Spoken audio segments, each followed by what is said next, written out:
Hai, Assalamualaikum, selamat pagi, good morning semua. Oh, hari ini kita kembali. Daniel, apa khabar? I'm good, thank you. How are you? Alhamdulillah, sihat Daniel. Selepas pusingan kedua, saya menghilangkan diri, so saya kembali untuk pusingan ketiga. Well, welcome back to the circus once again. So, welcome back juga kepada semua penonton. Hari ini hari yang penting. 2 hari kita di sini di Litar Sepang Litar Sepang antarabangsa. Apa? Terbalik saya. Litar antarabangsa Sepang. Okey, Selatan. Yang mana hari ini mencabar kerana hari hujan, tapi inilah cabaran-cabaran yang akan ditemui oleh semua pelumba, Daniel. That's right. It's going to be difficult start for the riders. Because for the free practice, it is a very wet track, so they'll have to remember the setups from before. But at the end of the day, we could have a rainy Sunday, so you never know. This is a challenge that they have to face, and this is what they will have to get used to. Bila keadaan ini, Daniel, dia mengimbas kembali ketika pusingan terakhir musim lalu. Begini juga cabaran yang dialami ataupun diharungi oleh semua pelumba, tapi sesuatu yang menarik untuk permulaan hari yang pertama di pusingan yang ketiga ni, Daniel. That's right. So for now, we hear the bikes already coming Yeah. out. We can see them coming out now. Right, you'll see them pass right behind us. But we got to remember, right now, leading the CP150 that's about to come out is none other than Afif. So a double win for Afif in round 1 and round 2. But for now, let's go back to the action and we'll catch you guys in the studio. Yep. Alright.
So we're now back in the studio for the CP150 free practice 1 session. It is a very wet, heavy rain that we're having at the Sepang South track. Now for round 1 and round 2, we had Afif Amran. So he is looking to keep the double win and make it a hat-trick in round 3 here. But looking at the warm-up sessions and the free practice, it is going to be tricky for them to find the right setup. Itu yang dicari untuk Afif. Yang mana sebagaimana Daniel katakan, permulaan hari ini adalah permulaan yang cukup mencabar untuk semua pelumba, tetapi lebih menasib baik Daniel adalah kerana hari ini adalah hujan dalam keadaan untuk latihan bebas yang pertama. Yeah, it's a real struggle for the riders, especially when you come to a track that it's a different layout. The guys have to still find a setup, even though they have been here, they're used to the layout. We've been here last season, we've been here for the past 2 seasons, but the riders would still like to really understand the bike. But the chances that we could get rain on Sunday, with Saturday already being rainy, is quite high. And here we get an onboard camera, you can see just how much standing water there really is on the track. And especially here at turn 2, you can see that it is a very technical tight corner. So the riders are going to have to really understand the track conditions well to negotiate that properly. Ya, dari gasan lurus mereka menuju ke slack point yang kedua. Itu cabarannya, terutamanya ketika perlumbaan sebenar nanti. Namun hari ini adalah hari yang cukup penting untuk setiap pelumba, sebagaimana mereka perlu adapt, menyesuaikan diri dalam keadaan hujan sekiranya itu akan berterusan esok, Daniel, di hari yang perlumbaan sebenar. Namun di sini ialah 1 minit 15.190 saat adalah terpantas yang dicantakkan oleh Izzat Zaidi ketika musim lalu. Jadi kita mengharapkan akan ada catatan lebih baik, kemungkinan dalam keadaan kelayakan nanti, kerana dalam free practice ini keadaan hujan sememangnya sukar kemungkinan untuk mencatatkan setidak-tidaknya tempoh masa 1 minit 15+1 9-0 sebagaimana dilakukan oleh Izzat Zaidi. Yeah, for now, Izzat has been the pace setter in this layout for the Sepang South track. But for now, we're looking at the front runners. We're looking at a lot of the riders who we expect to be fast in these conditions. If race day should be like this, we're looking at Helmi Azman there with the bright orange helmet.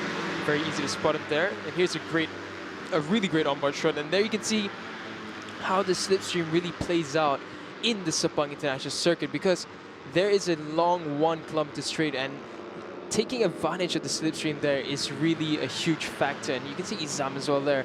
Izam is another rider we expect him to be fast in these kind of conditions. He is one of those riders who is aggressive, and a lot of the aggressive riders tend to find their ways, but they are also susceptible to mistakes. Setakat ini 1 minit 27. Alright, itu ialah dilakukan oleh Haziq Daniel rekod nombor 17 tu. Dan 15 minit tempoh masa yang ada untuk setiap pelumba. Jadi persaingan akan dilihat ketika kelayakan nanti. Namun ini adalah gambaran Helmi Azman. Persaingan yang dilihat pada awal ni, kebiasaan Daniel, mereka akan terus mendapatkan kesesuaian, confident, feeling on bike dalam keadaan hujan ini, Daniel. That is right. The feeling is so important, especially here.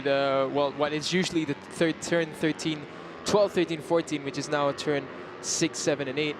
That is a tricky corner because you have the long left-handed and the long right-handed. The flip is crucial, especially with these bikes which are really light. They're going to have to find ways to find the right grip. And we'll see later in CB125. If I remember, Adib Rosli, he has a certain style of riding in the wet where he rides constantly like he's riding flat track. His leg is just constantly off the bike, and that's just how the riders feel the bike is better. They understand the feeling better, and everyone has their own secret recipe to finding the grip in these conditions. Kerana di Litar antarabangsa Sepang ini, terutama di selatan, semua berpeluang untuk berada dalam kedudukan terbaik dengan keadaan yang kita sedia maklum bahawa keadaan litar lebih besar, kemudian straight line yang lebih panjang ketika menuju garisan penamat, itu yang akan menjadi lebih mendebarkan. Dan terutama untuk Afif, walaupun masih awal Daniel dalam kategori ini, hari ini baru free practice, tapi dia perlu kekal fokus untuk mendapatkan momentum dan memastikan hat-trick berturut-turut selepas 2 pusingan dia cemerlang. That's right. For now, even though this is only free practice 1, but we do have to look at the times because the riders, this is their reference. If it rains on Sunday, this is their reference to ensure that they are able to push on for good finish positions. And as it is right now, the only fast riders out are Haziq Fairuz, Kasma Daniel, and Izzat Zaidi. They're the ones who are really setting good times. Haziq with the 1:26. I believe it was, and yeah, for now, not many riders able to contest him, and you can see a large group of riders. Oh, looks like one of the riders has fallen. I believe that's Kari Nampawi. It's one of the SCK bikes. We'll check again and see who that was, but for now, you can see a large number of riders coming back in. I saw all 3 of the CKJ bikes earlier when we were out doing the intro. Right before they went out for the session, they came back in, checked the tire pressure, so you can see how crucial this session is going to be for this weekend. Tak perlu rushing, itu yang lebih penting, terutamanya juga dari segi kita marah sebagaimana keadaan Kasma Daniel sebelum ini. Masalah jentera itu yang dia harapkan lebih baik untuk Kasma untuk memastikan terus memberikan saingan. Di pusingan yang kedua Daniel, Kasma tak dapat menamatkan perlombaan, tak salah saya. Di pusingan yang kedua ditangkap lalu. Jadi kita harapkan di pusingan ketiga akan ada lebih baik untuk Kasma dan terutamanya untuk lain pelumba untuk memberikan saingan lebih sengit, terutamanya kepada Afif Amran. Namun kita masih lagi dalam keadaan cuaca yang hujan. Selepas 5 minit mereka berada di track, ada yang keluar masuk, tapi setup juga perbincangan bersama dengan mekanik sangat-sangat penting bersama dengan tim. Daniel, dalam keadaan ini, that is true. The information from the rider to mechanic, that's something that is very understated. It is a very important part of being a rider, and of course the greats of motorcycle racing, such as Valentino Rossi, he was considered so well versed in the way that he relayed the information back to the mechanics that he said he could almost assemble it himself, because he explained it in so much detail that the mechanics understood how to set up the bikes, and that's important so that the riders have the best feeling. So the feedback is always key, especially in conditions like this. But as you mentioned, Azan, earlier, Kasma, he didn't have the greatest starts to the season. He only collected 5 points in round 1, and it was a really unfortunate DNF and tangkap for him. We've seen specks of brilliance from Kasma Daniel, but we really hope to see him back in his fighting form the way that we're used to seeing, and we all know what he's capable of. He's a previous champion, and he's definitely one to look out for.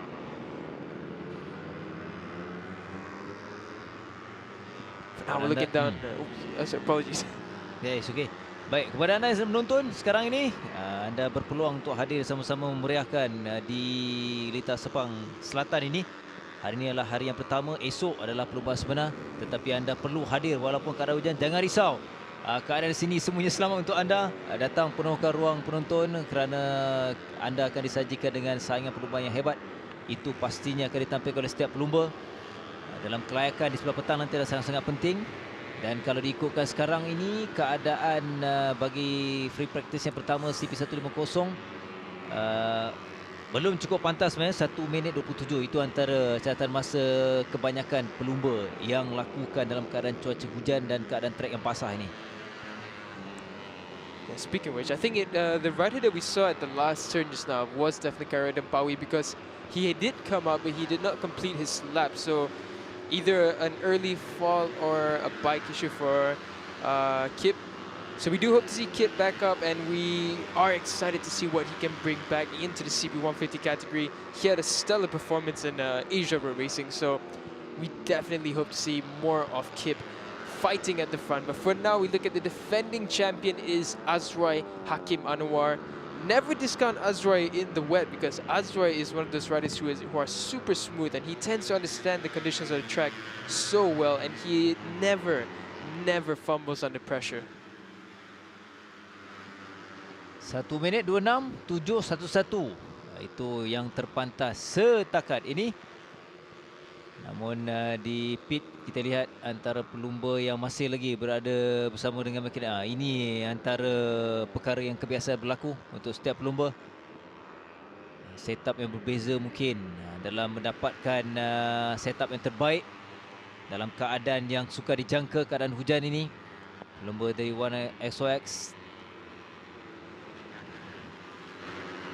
These are tricky conditions, but as I mentioned earlier about Kasma Daniel showing specks of brilliance, a 1:26.246 from him. Now, of course, that is miles off what we're used to seeing in the drive, but as a wet time, if I remember correctly, in these kind of conditions, that is a very good time. I remember that the last time we had heavy rain conditions, we were seeing 27s, 28s. That was more or less the median, but the benchmark of a 26, that is very good from Kasma Daniel. And like I mentioned, we do love to see the specks of brilliance that he can bring. Yang masih lagi belum ada catatan masa. Keep sebagaimana Daniel kongsikan tadi, dia masih hanya dia saja yang belum mencatatkan masa. Begitu juga dengan Faiz, itu ada 3 lagi pelumba. Dan keadaan di track sekarang ialah masih ada beberapa yang cuba dalam keadaan untuk memastikan mereka selamat. Perlu elak dari jatuh, walaupun ada tempoh masa lebih kurang 6 minit lagi Daniel menuju untuk menamatkan sesi yang pertama ini bagi kategori 150. Semakin pantas Daniel, 1 minit 25.933 saat. Kasma Daniel semakin meningkat catatan masa yang dilakukan, meninggalkan hasil kedudukan yang kedua. Afif Amran setakat ini kalau ikut kedudukan terpantas dia berada di kedudukan yang ketiga. Tapi ini sebagaimana kita katakan awal tadi Daniel, ini bukanlah catatan masa terbaik, tapi dalam keadaan hujan ini kita mahu melihat semakin menuju penghujung akan ada tempoh masa, catatan masa yang lebih pantas akan dilakukan oleh setiap pelumba ini. Yeah, this is what I was saying, like Kasma Daniel showing specks of brilliance. And how I mentioned, aggressive riders tend to show amazing riding in the wet, and Kasma is displaying that perfectly. And I still remember Kasma, he is one that really understands wet conditions. I remember that when he was still riding in the Moto2 Championship, there was one race in the wet where it was a 50-50 condition, and he darted to the front all the way from the last row of the grid or something like that. And it was amazing. He shot straight up into the top 10. Unfortunate that he didn't finish that race, but he is someone who understands the wet very well. Now we're looking at the man himself, Kasma Daniel. And you can see he's just quite composed. He's not the aggressive himself, of course, not in these conditions, but he is one that is really performing well. And he comes back into the pits as we were talking about him. But it is really an amazing thing to see Kasma do a 125 in these conditions.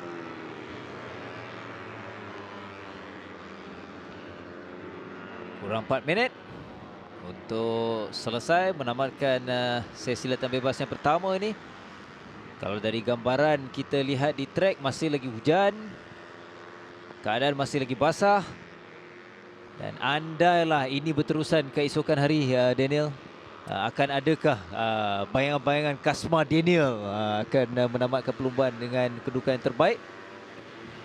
Yeah, we all know what Kasma is capable of, and yeah, if you wanna place your hopes on Kasma, I definitely think that's not something that's wrong, because he is looking very confident in these conditions. And even though the slipstream is a factor in the Sepang International Circuit, I think if he gets to keep this kind of gap between himself and the competitors for race day, and if it's wet like it is now, he could quite definitely pull away if he gets the break. But as that all is unfolded, Helmi Azman has just posted a very good time. He's done a 126.6, and it's a very respectable time from the SK Honda rider. And I think Helmi is really trying to push back, because we've seen a very disappointing 2021 season for Helmi Azman. He was a defending champion, and he was just unable. It's like a gear was lost in his bike the whole season. It was really unfortunate to see that. And once again, for this season, he hasn't had the best starts. He's down in 16th in the championship, picked up no points in round 1, picked up 5 points only in round 2. Then again, Tanka isn't a track that's favored by Helmi, but we really want to see the 2021 champion come back and be back at his best, because it's sad, you know, we don't want to see riders fall down the ranks. We want to see everyone fighting, and this is a great show from Helmi Azman early on. Ooh, and we have a fall already. I was just about to mention about the maturity of the riders, having ridden such a great ride so far, not falling off the bikes, but looks like an unfortunate fall. I believe that is the likes of Shafiq Izarik.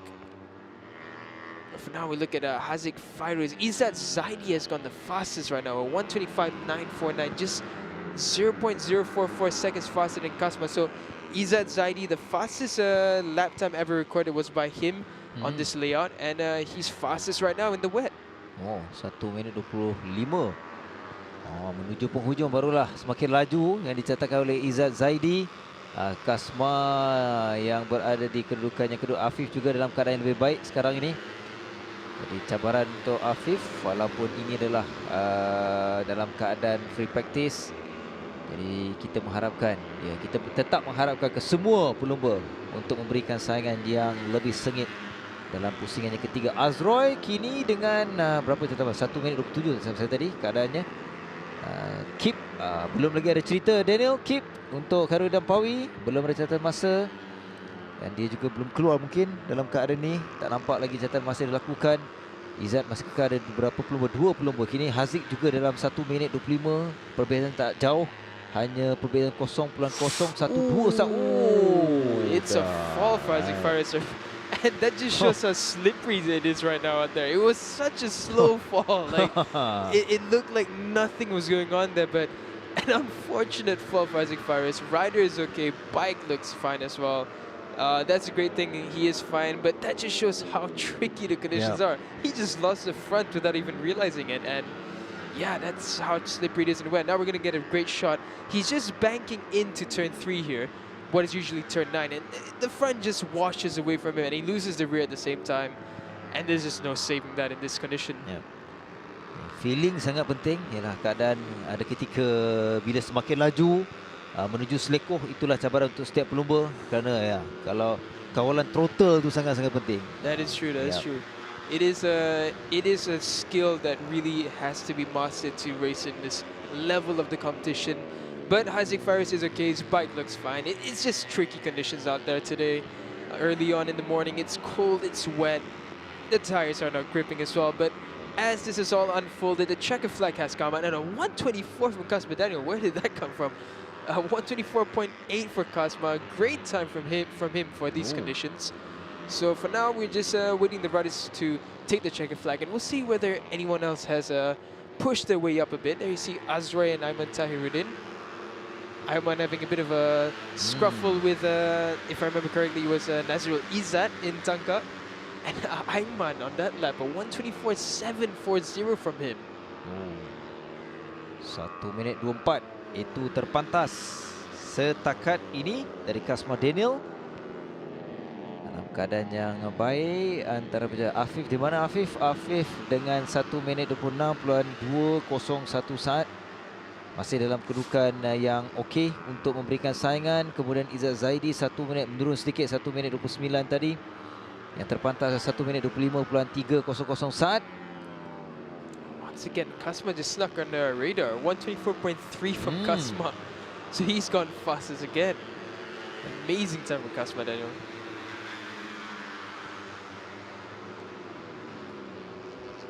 So for now, we wait for the provisional results for the free practice run of the CP 150 category in this wet free practice session.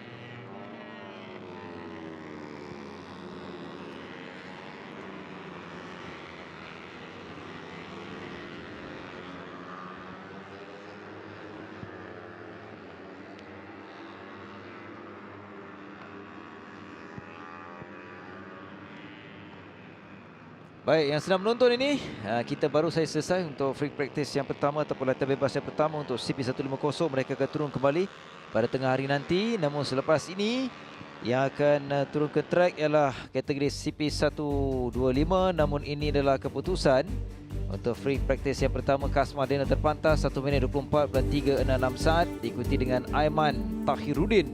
Hanya 2 pelumba yang berjaya tatakan 1 minit 24.740 dari Ayman.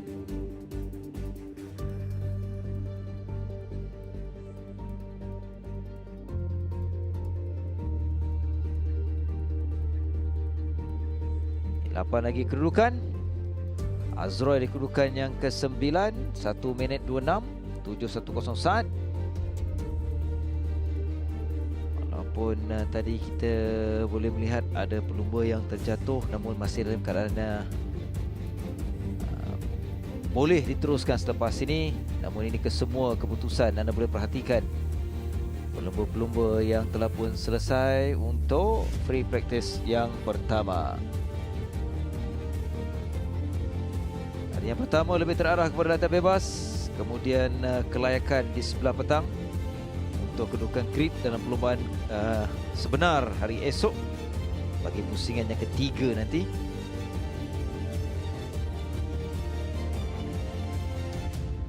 Unfortunate though for Karoida Bawi. No time for him. I think it was definitely him in the last turn just now that we saw. Looked like a bike issue. Perhaps he fell. We didn't catch it on camera, but we really hope to see Super Kit back once again, fighting at the front. But for now, this is the schedule for the for the round 3 of the Petronas Cub Prix 2022 season. We just had the CP 150 free practice. Shortly after this, we'll have the CP 125 free practice 1, followed by Rira KBS, Petronas Sprinter Pro Cup, Yamaha Petronas Super Series, Honda Dash, Aeon Credit Service Yamaha NVX Challenge, and the CP 150 free practice 2 before a short break. And we'll have the rest of the sessions, the free practice 2, and the qualifyings. And the last section of the day will be the shootout for the grids 1 to 10 for the Rira KBS category. So for now, we'll take a short break and we'll be back after these short few messages.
Baik, kembali semula ke track untuk latihan bebas bagi CP125 pula.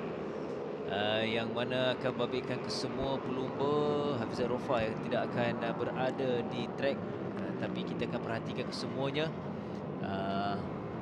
Namun keadaan masih lagi hujan, Daniel. Dan kepada anda yang menonton secara langsung di Facebook, terima kasih kami ucap kepada anda. Jangan lupa datang ke track, itu lebih penting. 2 hari ini. Hari inilah hari latihan bebas dan esok adalah perlombaan untuk pusingan ketiga. Di Litar Selatan ini adalah yang pertama untuk musim musim 2022 ini. 20 minit tempoh masa yang akan diberikan, yang perlu dilengkapkan oleh setiap pelumba.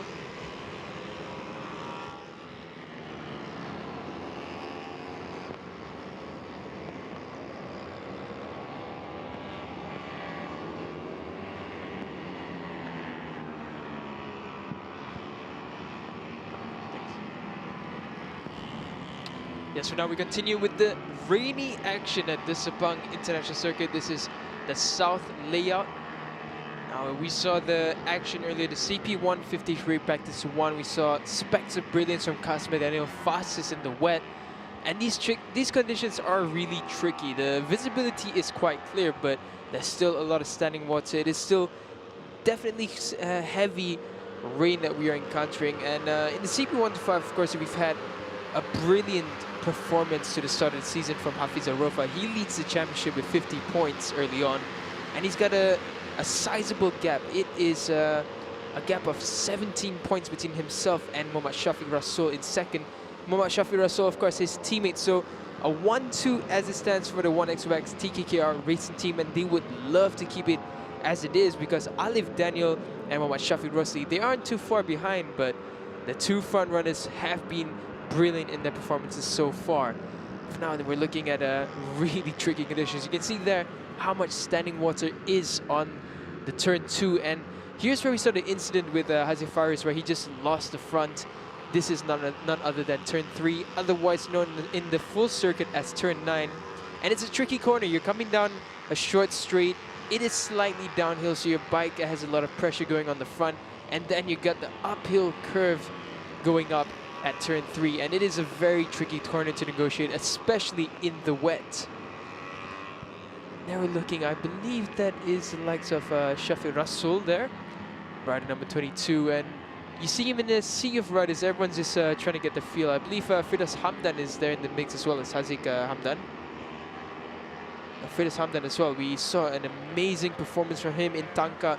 Had the really most unfortunate circumstance in qualifying where he just couldn't get the bike back in working order, but he came back from all the way at the back of the grid for an amazing finish, and he collected 11 points, and he is someone to really look out for.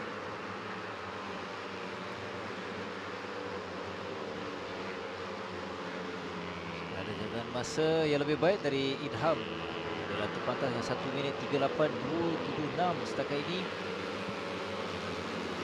Keadaan cukup cabar di Gaza lurus, harap mereka perlu menggunakan peluang ini, Daniel, untuk mendapat kegagalan sebelum mereka menuju selekoh yang kedua itu yang lebih teknikal. Kemudian begitu juga sebagaimana kita tengok tadi dalam CP150, rider jatuh, pelumba jatuh ketika selekoh yang ketiga, selekoh yang agak tajam, kemudian ada naik sedikit. Jadi itu kawalan keadaan motosikal jentera sangat penting. Jadi dalam tempoh masa, ada masa bukan kita nak melihat siapa yang lebih laju, tetapi kondisi mereka, catatan masa, itu antara yang perlu diberikan perhatian untuk setiap pelumba pada sesi permulaan, sesi pertama bagi kategori 125 ini. Yeah, that's right. It is really a test of the riders to see how well they can understand the conditions. And one of the riders which I actually wanted to mention, and just as I was about to mention him as the fastest, Idlan Hakimi, who is a rider who is very experienced with the big circuits, having his experience from the Thailand Talent Cup, and as well as his performances in the Sepang International Circuit. We also have to remember that Muhammad Faris Hafiz, he is someone who understands the wet brilliantly in Sepang. He is a really one of those wet riding masters that we always see in championships, and he is already the fastest man on track, a 1:34 very early on. So if the conditions follow on like this into Sunday, expect Faris Hafiz to be one of the top contenders. And as he just came across, he just put a gap between himself again. But quickly after, I believe that is the likes of Irfan Haikal who's got the fastest with a 1:33.0. So 33.0 and a 33.1 from the pair of the riders as it stands. Irfan Faris Hafiz, dua pelumba yang mencatatkan 1 minit 3 saat. Lain-lain kebiasaannya juga dalam sesi pertama dia ni, kita akan tengok ada beberapa pelumba yang tidak akan turun, terutamanya dalam keadaan hujan ini. Sebagaimana Haris Farhan, dia dalam belum lagi disatakan masa terbaik, baru satu pusingan dia berada track tadi, kemudian mungkin sudah keluar dari pit. Lihat keadaan ini, suka untuk kita jangka dalam sesi seterusnya nanti. Penting untuk setiap pelumba. Irfan masih kekal dengan 1:33. Dia lebih pantas dengan 1:33.004 saat. Masih memimpin catatan masa dalam CP125 ini. Right at the leader, Irfan Haikal. It's an impressive performance so far in free practice 1 for him, because he hasn't had the best starts of the season. He's had a DNF in round 1 and round 2. A tough start to the season for the young rider, but now he's showing his specks of brilliance, and that's what we expect from these young riders, to show that for them able to say, look, I am here and I'm looking to fight at the top with everyone else. And once again, he's come across 1.3 seconds faster than Faris Hafiz. A 1:30.8, apologies, from him. Faster than 1.3 seconds faster than what I would consider the wet weather master, and that's really impressive for the young rider.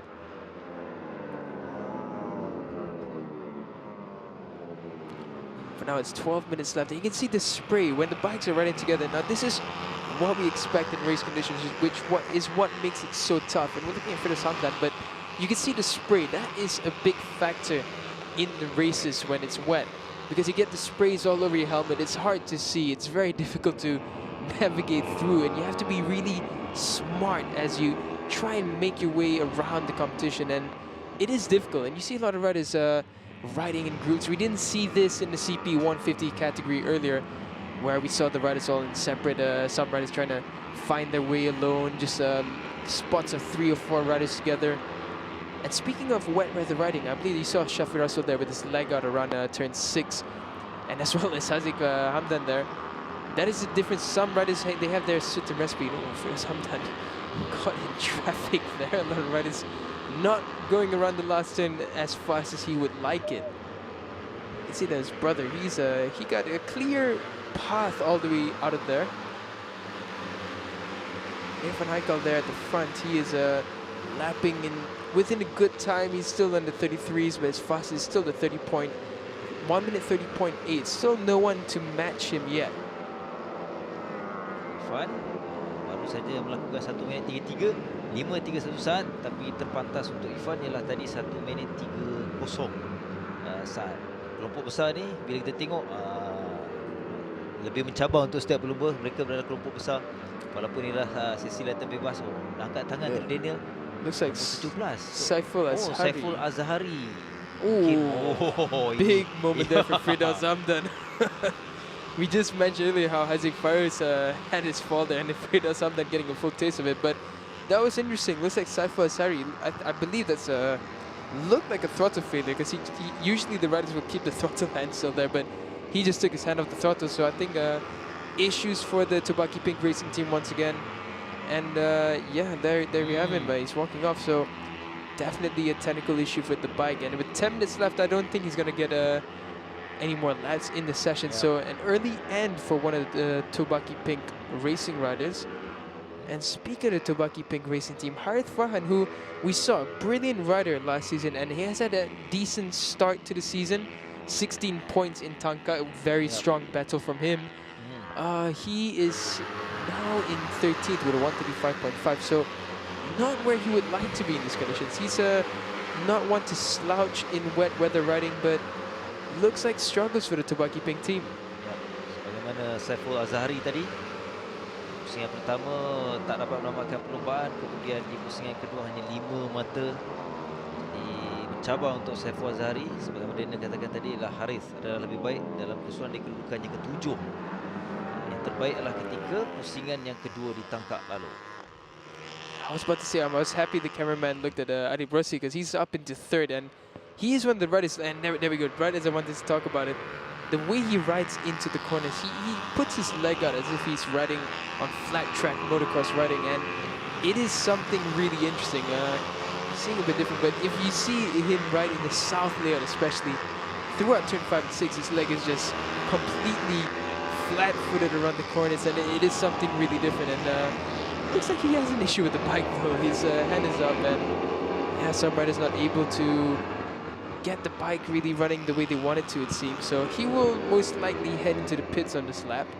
But a good lap time from Adi Brossi puts him in third, just 1.0 seconds away from Irfan Haikal's time of 130.8. Apologies. Kami keluar.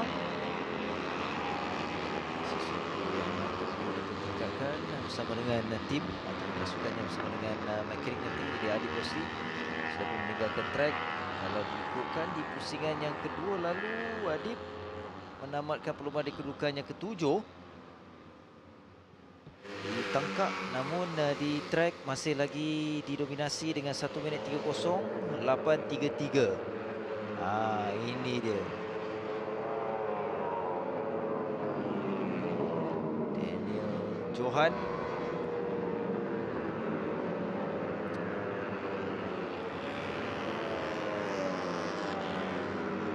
We must, of course, welcome Daniel Johan and the 31 Yamaha racing team. This is their first time in the CP125. This is their debut. Before this, we've always seen them in the rear KBS category.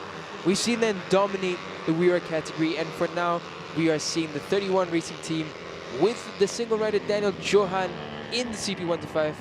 So let's see what 31 Racing can they dominate as we've seen them before in the Sabah International Circuit, and can Daniel Johan provide a stellar performance as we've seen him do so many times before.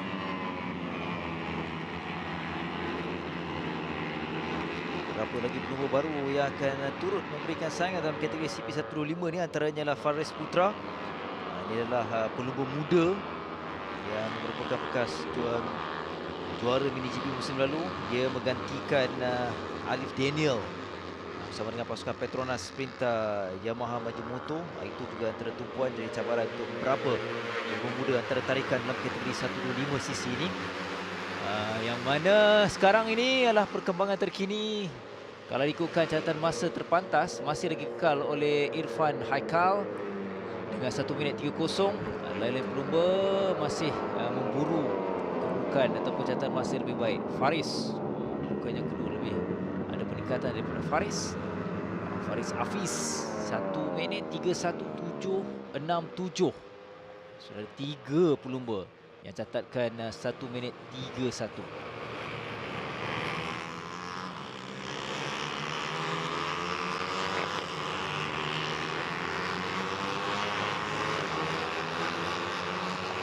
Just now I mentioned that there was a single rider of the Petronas Sprinter Yamaha 31 Racing Team.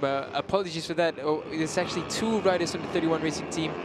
We have the likes of Daniel Johan, as we mentioned earlier, as well as Emil Descharmoni S1 for the 31 Racing Team. And so the pair of the riders right now, they have not been too shabby at all. Daniel Johan, he is down in 11th, but he is in the mix. We're looking for his teammate Emil. Emil is quite a bit down the order. He's at 25th, I believe he is. But not a disastrous start for the 31 Racing Team. He's 26th, apologies, Emil. He has set a 139, but he hasn't set as many laps as the rest of the riders. But we expect the 31 Racing Team, with their experience, to really make their way through this category, and we do expect them to be top contenders in the CP125 races. As I would say, Daniel Johan as well, he's improved to a 133.1. So Daniel Johan really finding his stride in the CP125 category. for the free practice 1 in this wet session, but it is early to tell. It is a wet session. This can all change should the weather get sunny, but looking at the weather forecast, we just got an update from our producer. It seems to be rainy for today and tomorrow. We expect rain all throughout the day, so this will be really interesting now. We expect drama when it's wet in Sepang. Dia akan lebih terbuka kepada setiap pelumba dalam pemburuan kedudukan lebih terbaik dalam pusingan yang ketiga ini. Tak banyak perubahan catatan masa yang dilakukan oleh setiap pelumba. Masih lagi kekal dengan 1 minit 30. Irfan masih mendahului walaupun mereka sentiasa berada dalam kelompok yang besar ini untuk mendapatkan momentum dan sebagainya. Kita lihat yang paling penting mereka mampu untuk mengawal Daniel Jentera elak dari terjatuh. Walaupun ada beberapa pelumba yang mengalami masalah jentera teknikal, itu adalah kebiasaannya dalam keadaan hujan ini. Yeah, it is tricky. The wet weather conditions will always bring problems for the bike and its setup, and even the riders. The feeling is always going to be a challenge. And we're watching Hafiz first time. He's the championship leader as it stands, and he's gone up into 5th. Now, for some people, they might say 0.7 seconds from Hafiz away from Irfan Aikal. Apologies, Shafiq Rosli right now is fastest at 1:30.7. Very fast from Shafiq Rosli. But as I was saying, you might say 0.7 seconds from Hafiz. He's the championship leader right now. What's he doing? 0.7 seconds down. But one thing I'll tell you about Hafiz, which I expected this response when I interviewed him in Tangkap. I asked him, what's your plan to just sit behind and wait for the right moment? And he said, yeah, he just waited, let everyone battle, chose his moment correctly, and he came out as the winner. He is one of the most intelligent riders in this pack, and expect him to be really strong in the wet as well.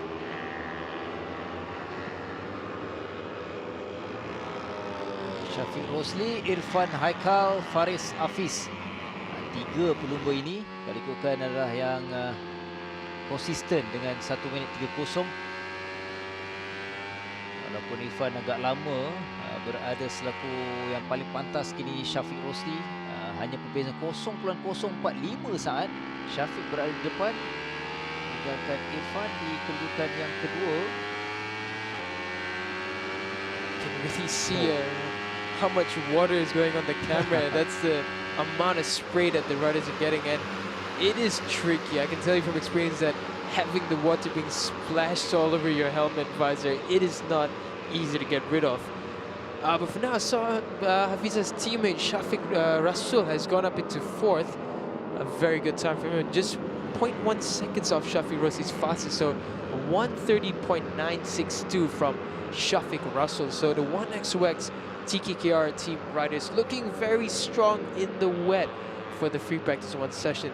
And if this proceeds on to race day, I think everyone else has to really be worried about how these riders are going to find their way through, because we know that these riders are very smart at poaching and just waiting for the right moment to take advantage.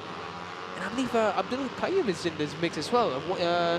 Abdullah Qayyum, he is up in a decent position. He is up in 7th, so he's just 0.7 seconds off the leader. So Abdullah Qayyum, more of what we're used to seeing from him. He is up in the mix, and I think if this is what we expect for race day, we're going to see a really enticing battle. And we're seeing Faris Hafiz. I'm looking at Shafiq Rasul as well there. He's still in 4th as it stands. Faris Hafiz in 3rd, very close between the top 3. 0.04, 0.072 seconds are the gap between the 2nd and 3rd, and between them and the 1st fastest rider.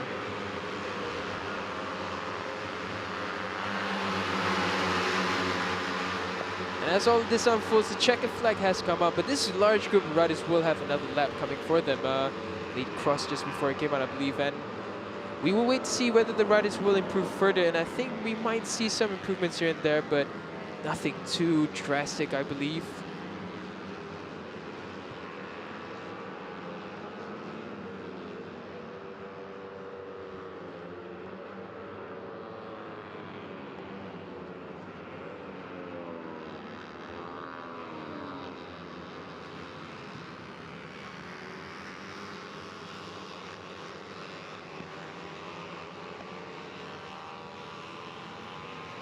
Now some further information for reference for everyone watching. The CP125 fastest time is a 120.7. 120.7, that's the benchmark, but it is wet, and a 130.0 is a very respectable time in this condition. But I get a great shot there of the last turn. Well, what is normally the last turn in the full Sepang layout, but for now these are the results for the free practice one of the CP125 session. Muhammad Shafiq Rosli, he is fastest at 130.7 for him. Irfan Haikal, a great session for the young rider, a 130.8 for him in the Honda KC Racing team. Farid Safi is the wet weather master, a 130.860. And shortly behind is Muhammad Shafiq Rasul as well as Hafiz Arofa. Falling down the order, we see Firdaus Hamdan, he's down in 9th, so we expect him to be stronger. He's very strong in the dry, but we hope to see more brilliance from him in the wet as well. Down the order, we have Daniel Johan and the Petronas Sprinter Yamaha 31 Racing Team. He's down in 15th, a 132.8. It's not a terrible time for him. It's it is their debut in this category, so they still have to find their way, but really decent performance from them. Juga dengan tadi kita sempat melihat keputusan Faris Putra antara pelumba muda, pelumba baru, tapi mereka ini permulaan yang baik untuk pelumba muda. Itu yang kita mahukan dan kita mengharapkan akan lebih pantas dari pelumba-pelumba muda ini menuju free practice atau latihan bebas yang kedua nanti di sebelah petang sebelum sesi kelayakan yang akan turut berlangsung pada hari yang pertama menuju perlombaan pusingan yang ketiga. Ini keputusan penuh ke semua pelumba dalam CP125 latihan bebas yang pertama. Selepas ini Daniel, kita akan berehat seketika dan kita akan perhatikan pula nanti di track nanti ialah bagi kategori Wira KBS dalam latihan bebas yang pertama. Dan sekarang kita bersama dengan Cikgu Nasha. Silakan.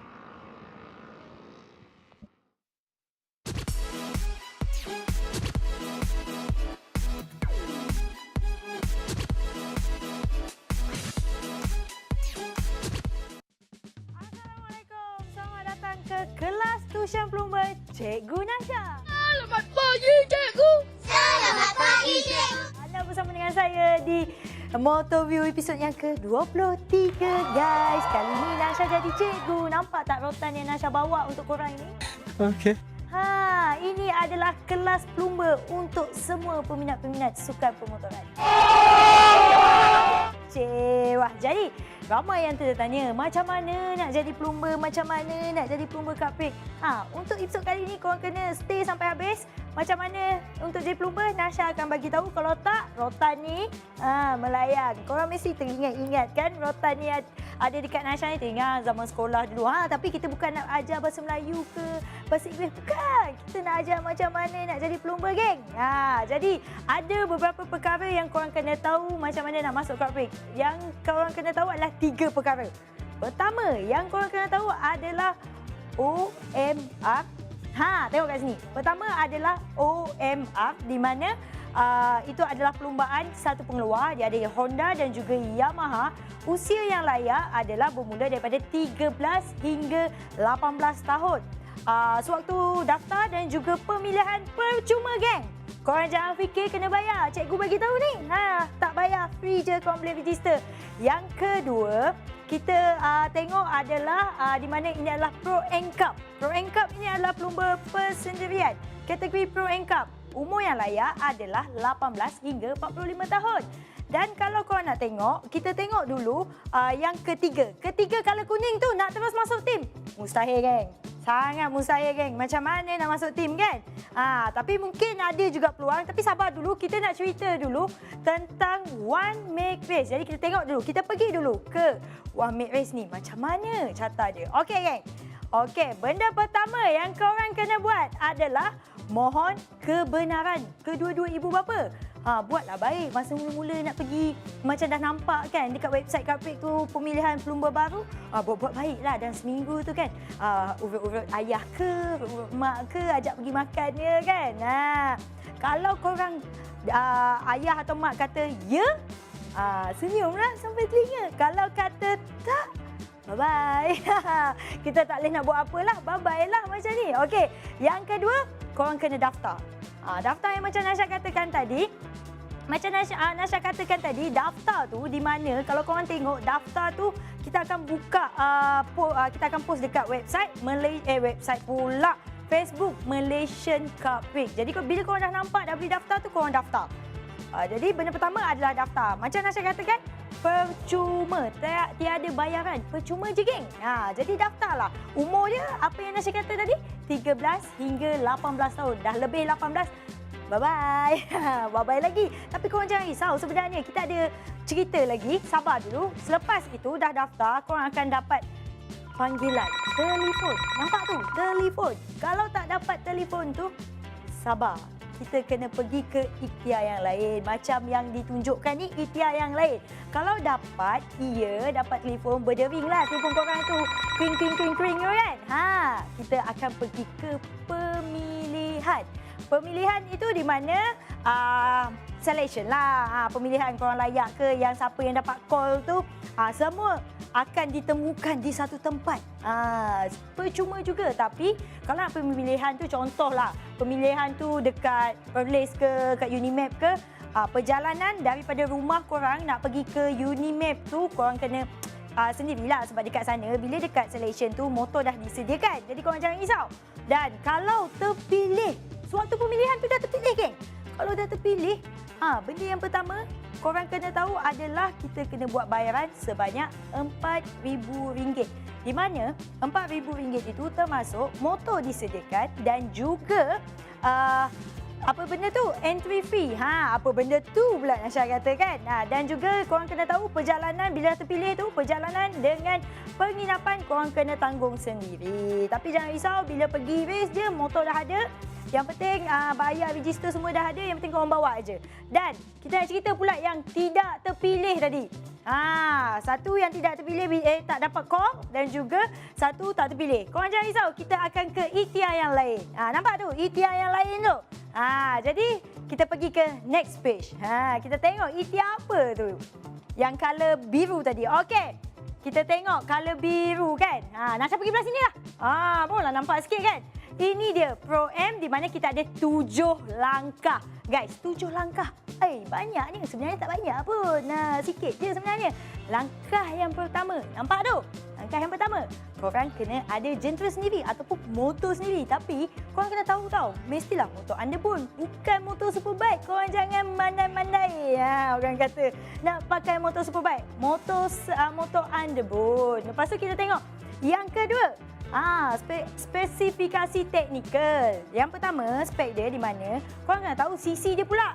Kan dah ambil motor anda pun, korang pergi ambil Y suku. Mana boleh? Tak boleh, geng. Tak boleh. Yang di mana CC dia adalah 90cc sehingga 115cc. Ini spek-spek yang Nasha kena bagi tahu korang. Ini penting sebenarnya.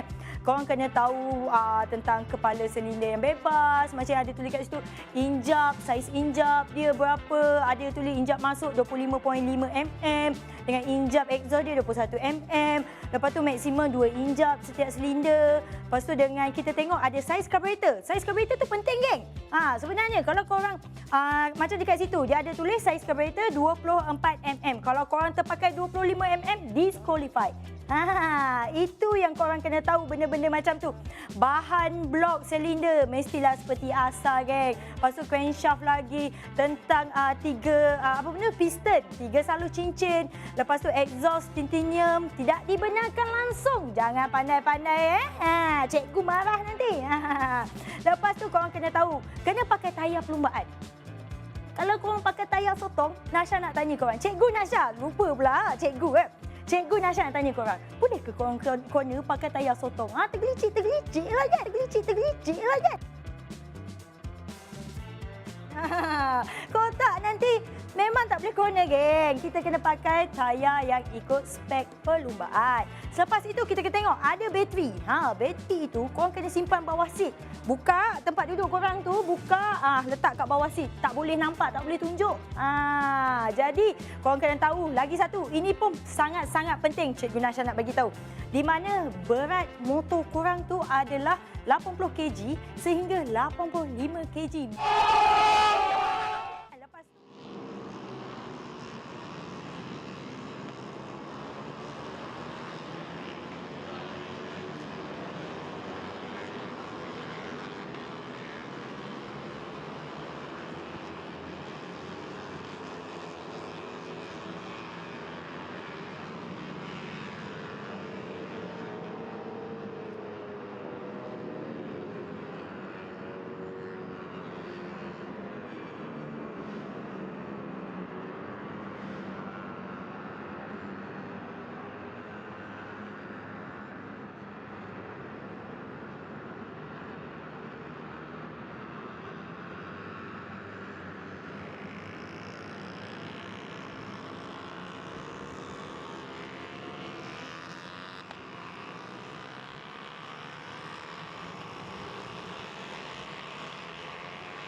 Seterusnya kita kembali untuk melihat ini adalah permulaan yang baru saja masuk ke track ialah bagi Wira KBS latihan bebas yang pertama.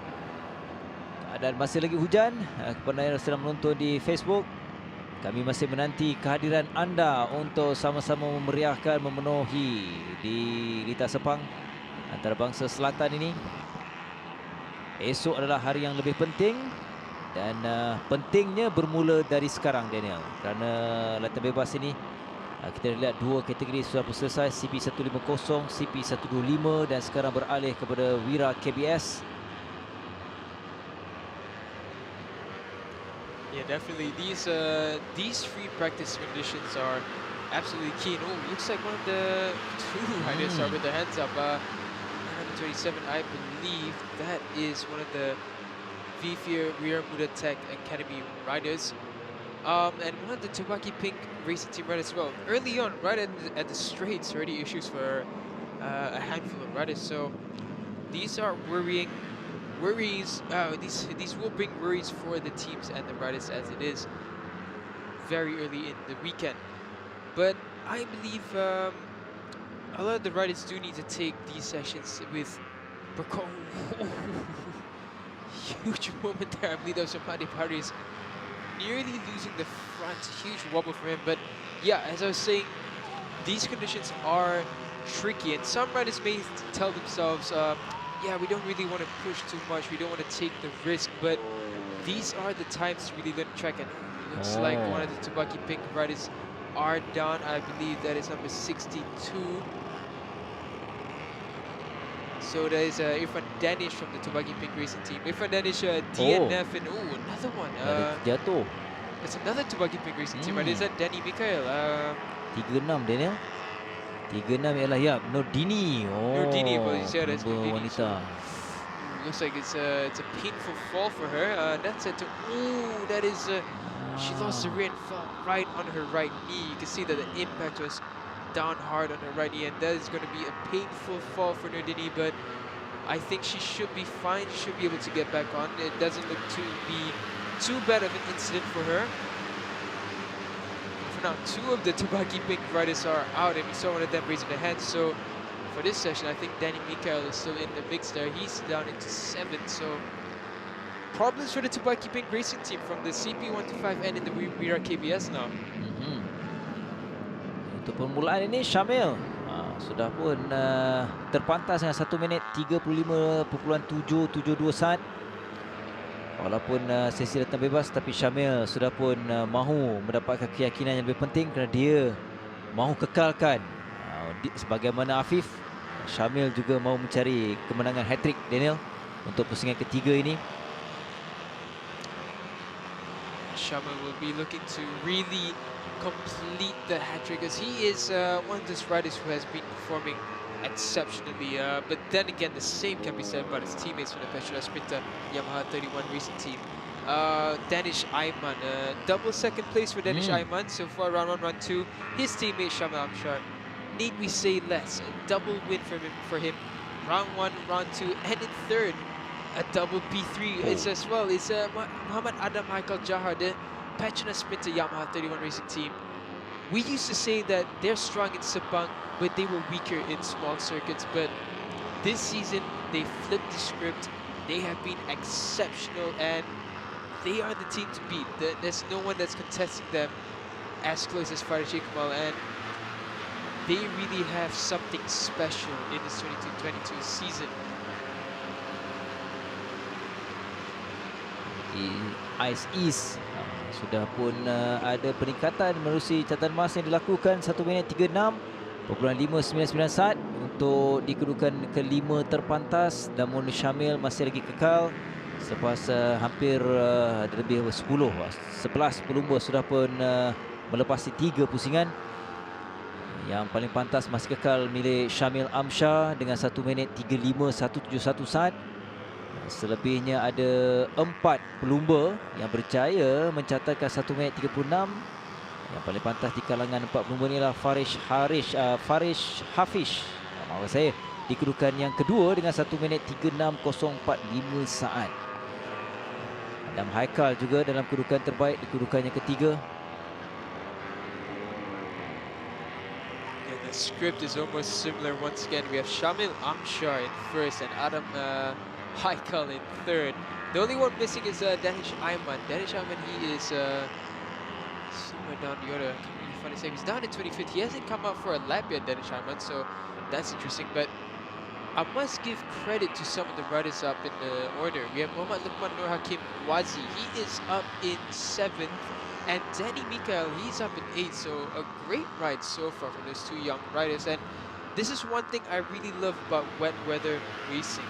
Even though it's just a free practice session, but it really brings out the talent of some riders. We have some riders who are just able to understand the wet conditions far better than many others. And that's what brings out the specks of brilliance, and it can really improve the confidence in certain riders. As they say, sometimes all it takes is just one podium or one strong finish to change the career of a rider, because that can really give them that boost that they need for the rest of the season.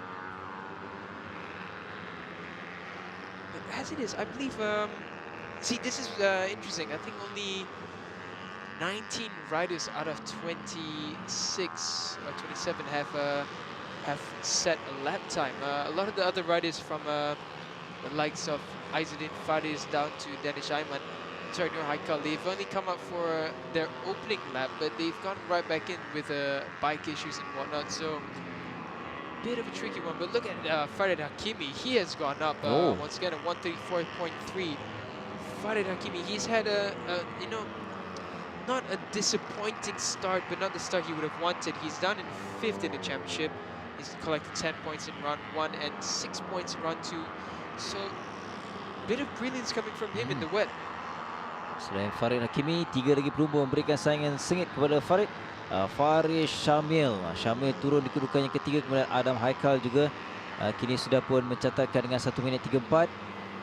Selebihnya masih dalam keadaan pemburuan kedudukan terbaik. Oh, kita tengok Faris Iqmal semakin pantas Daniel dengan 1 minit 33.784 saat. Keadaan di track juga nampak walaupun masih hujan, tapi keadaan yang semakin kering, itu akan memberikan keyakinan kepada pelumba untuk mencatatkan masa lebih pantas. Sebelum tamat ada beberapa minit lagi. Dalam keadaan sekarang nombor 30 atau 30, jentera sedang menujulah Danish Ayman yang baru saja masuk, saya rasa, dengan 1 minit 47 dan 3.52 saat. That's right. And Danish Ayman, we were just mentioning earlier how he hasn't set a lap yet, and yeah, it looks like he's out on track. You can see his riding style is something a bit different. So yeah, the 31 Racing team, they're looking to put a dent in this championship once again in round 3. But here we're looking at Faris Iqmal. Looks like he could break the party of the trio. He's done at 133.7. Very fast time for the young rider, and he'll be looking to really push up his ranks and give a proper challenge, because as it stands, he hasn't had the worst start. He's 4th in the championship. He has 8 points in round 1, 13 points in round 2, 21 points in total, but it is a gap between himself and Shamil Amshar. Between the pair of them, it is 29 points. So it is a challenge for the rest of the riders, but it is still early in the season. We still have 7 more races to come. This is round 3, and let's see if the script can change. As you mentioned earlier, the rain has slowed down ever so slightly. It is still a very wet circuit. It's not dried up completely, but we see less standing water. But this is where it gets a bit trickier for the riders. They know that they can push faster, but where is the limit? They really need to understand where they can push and where they just have to hold back slightly. And that's difficult in these conditions, knowing that the rain has stopped, because it isn't moving anywhere. And you can ask, I think the majority of the riders will always say, consistent rain is better than rain that stops, because at least you know how the track's going to be. The conditions the same, but the second the rain stops, you have no clue. Faris berada di pit sekarang, manakala Amirun sudah pun berada di kedudukan yang kedua terpantas dengan 1 minit 34.151. Oh, seorang lagi pelumba terjatuh.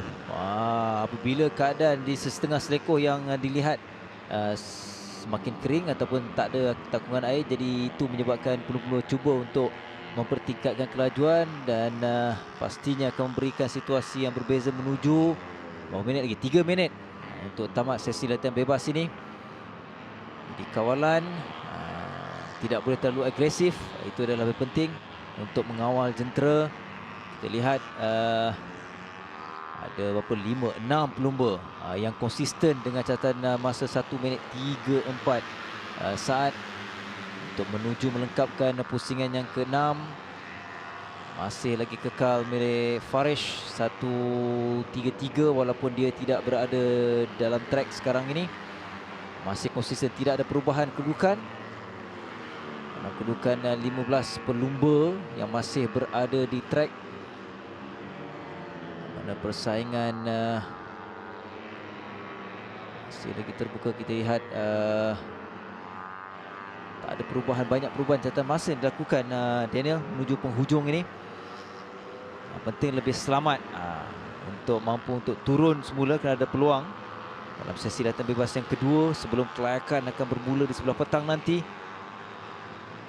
1 minit 33 adalah konsisten milik Amir. Oh, sudah pun berubah sebenarnya Daniel. Ada perbezaan yang tidak besar di antara Amirun dan juga Farish Iqmal. Yeah, Amrin Haziq Johan has shot up the order into first with a 133.6, but as you said, not much difference between himself and Farish Iqmal, just 0.1 seconds away. But that's showing how the competition is tight. Between the top 6 is only a second gap between the 6 riders. But a 33.6 is not a bad time. I believe in the wet previously we've had 34s, 33s, I think even the 32 ones, but that was in slightly less wet conditions. But we're seeing the riders really pick up the pace. They're understanding the conditions a bit better, setting up the bike a bit more how they would like it. And there's a great shot there across the line. We're going to get photo finishes all throughout this weekend for sure for the races coming on Sunday. But as it stands, Adam Michael Jahar, he is down in 6th. A 136.210 is what he did on that lap that we just saw. Not many riders improving much further as we look down the order. See Amar Yasser, he's down in 13th. Ahmad Dawishi in 9th. We saw specs of him earlier. It looks like the 31 Racing Team riders are not able to lock out the top 3, but they are there. They are definitely there. Danish Ayman, who came out late, he's done a 36.3. Puts him down in 11th. And, yeah, so... I thought I saw something happen there, but it was Mohammad Shamal Amshar. Now, we said earlier it wasn't much difference, but now Shamal Amshar, 0.97 seconds. That's nearly a second faster than Amir Haziq Johan. So a great time from Shamal Amshar, also the championship leader. Semakin pantas. 1 minit 31.9701 saat dari Syamil. Amirun di kedudukan yang kedua, lebih pantas juga. Tiga tadi antaranya Sadatul Zakirah, belum ada catatan masa. 18. Oh, Aizuddin yang juga terjatuh. Terbaik darinya adalah 1 minit 39. That's a fast placing crash for Aizuddin. We saw Nurdini earlier as well crash there. Yep. It's a tricky corner, that one. It's what we usually know as turn 10 and 11, but that is for this layout, I believe turn 4 and 5. Turn 5, well, you said 4 is the uphill run after turn 3, and then turn 5 is the sharp, long right-hander. It is a tricky turn to negotiate in the wet.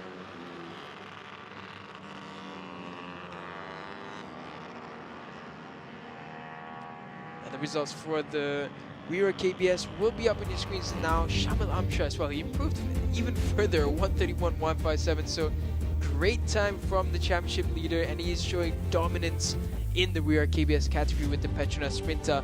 Yamaha 31 Racing Team, Amir Haziq, however, very close behind in second. Mohammad Farish Iqmal and Farid Hakimi as well. Right with them in the mix, Farish Hafiz as well. He's there in 5th, and the teammate of the leader, Adam Haikal, he's down in 6th. So not terrible for them at all. seeing Ahmad Awishi. He's down in 10th, so he's in the mix. Danny Mikael, a good start for him for this round. He's down in 11th with a 135.6. Danish Ayman, so we saw he came very late and he was only able to do a 136.3. He's down in 12th. Coming down the order, we have Irfan Danish. He completes the top 15. Afiq Hamdan from the Azlan Shah 25 Academy Racing. We used to seeing him in the front, but he's unable to contest further. But he did a 139. He's the only other rider who's done below the 140s, and below everyone under him has done over 142s. Faiz Karul Azmi. And for the rest, we have Nurdini, who we saw crash earlier, Afiq Abu Bakar as well with no time, and Muhammad Nur Haikal with no time, and Sadatul Zakira as well without a time. So that concludes the Wira KBS free practice. We will go back to Cikgu Nasha before we head for the Petronas Sprinter Pro Am Cup free practice. Take it away, Cikgu Nasha.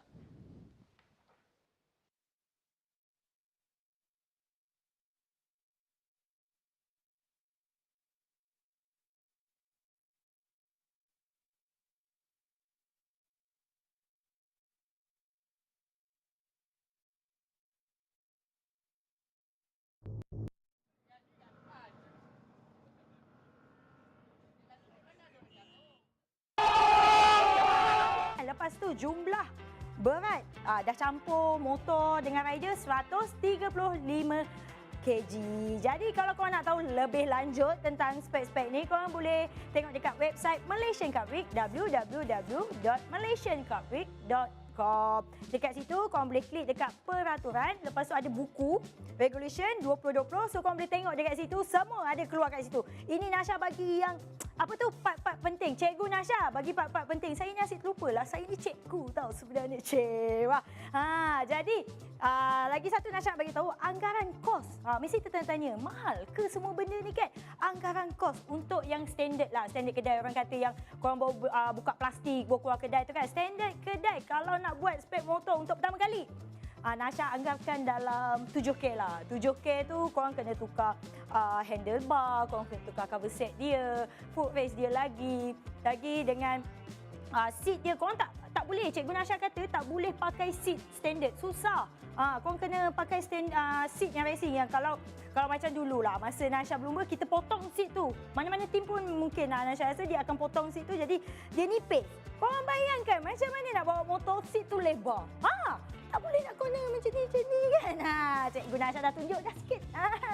Lepas tu kalau yang motor yang kita tahulah, mungkin ada yang bengkel-bengkel yang dah siap kan, spek yang dah ada, yang dah tukar handlebar, dah pakai foot race, yang dah dah tukar cover set, dah pakai exhaust yang baik semua, tapi nak ikut spek, kena ubah balik ikut spek Pro Am Cup. Korang boleh mungkin dia punya bajet tu tak adalah mahal mana, dalam 5K lah, tapi untuk permulaan tau.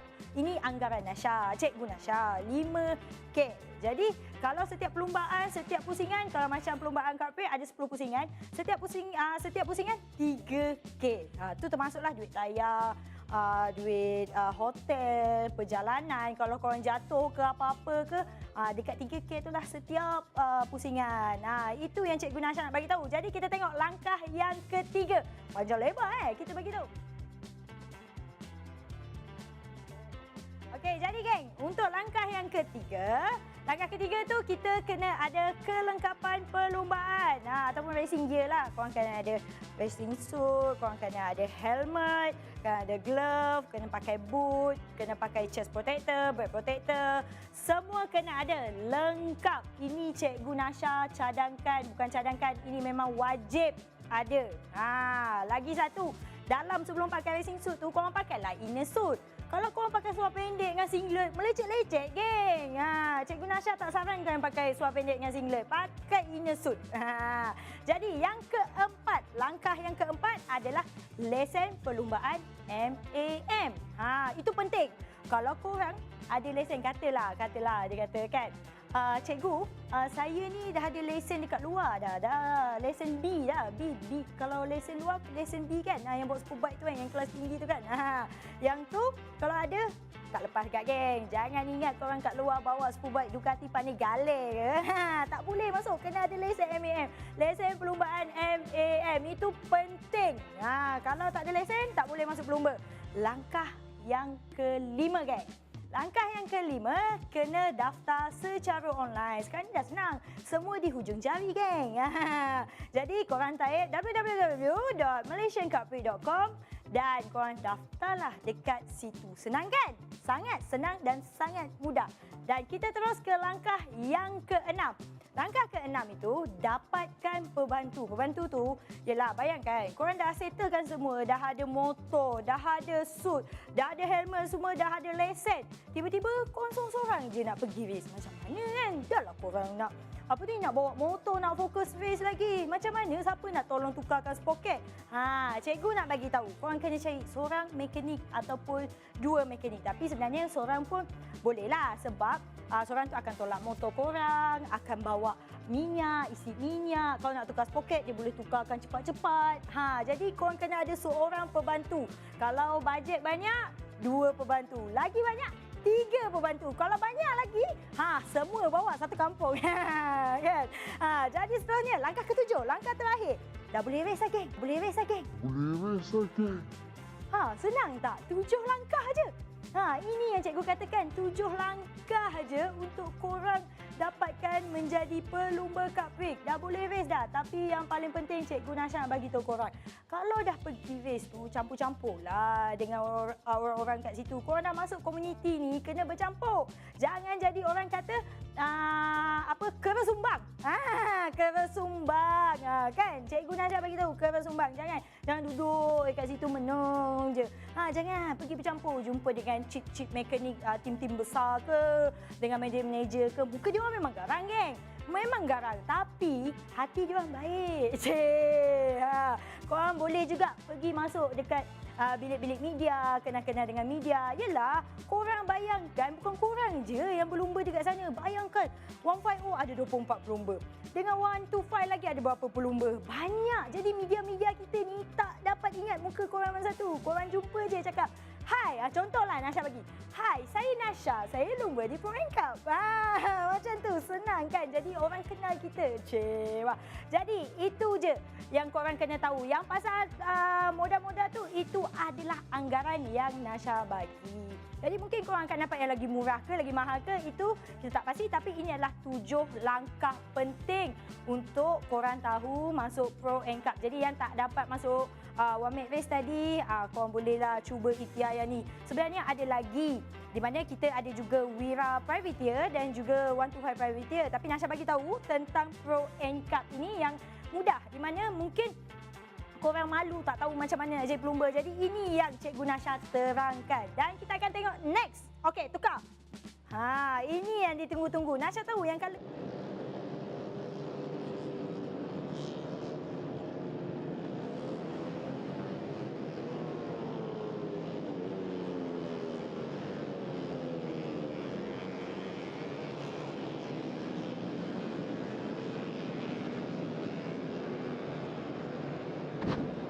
Terima kasih sekali lagi kepada anda kerana terus setia bersama dengan kami. Kita beralih pula untuk sesi latihan bebas bagi Petronas Sprinter Pro Cup. 10 minit tempoh masa yang ada, yang mana untuk kategori ini antara pelumba-pelumba tumpuan pastinya terarah kepada Azrul Afandi, Alif Imran dalam pemburuan untuk perebutan kedudukan teratas untuk setiap pelumba, yang mana Azrul dan juga Alif kini mengumpul masing-masing dengan 36 mata. Itu juga dengan Syafiq Aiman, itu antara pelumba yang perlu kita berikan perhatian, Daniel. 15 minit sebenarnya masa yang ada. So Azrul Effendi and Alif Imran, they're locked on points with 36, both having a win and I believe that's a 5th place finish in round 1 and round 2 for the pair of the riders.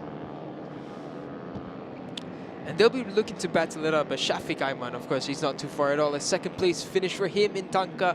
Arfiq Hilman, who we expected to have a bit more fire in him, he's not too far down the order. 25 points, apologies, with a 4th place as it stands. He had a rather disappointing performance in Tanka, but we know what he's capable of in the Sabang International Circuit, and he'll definitely be putting in a fight For now, we look at the riders just negotiating.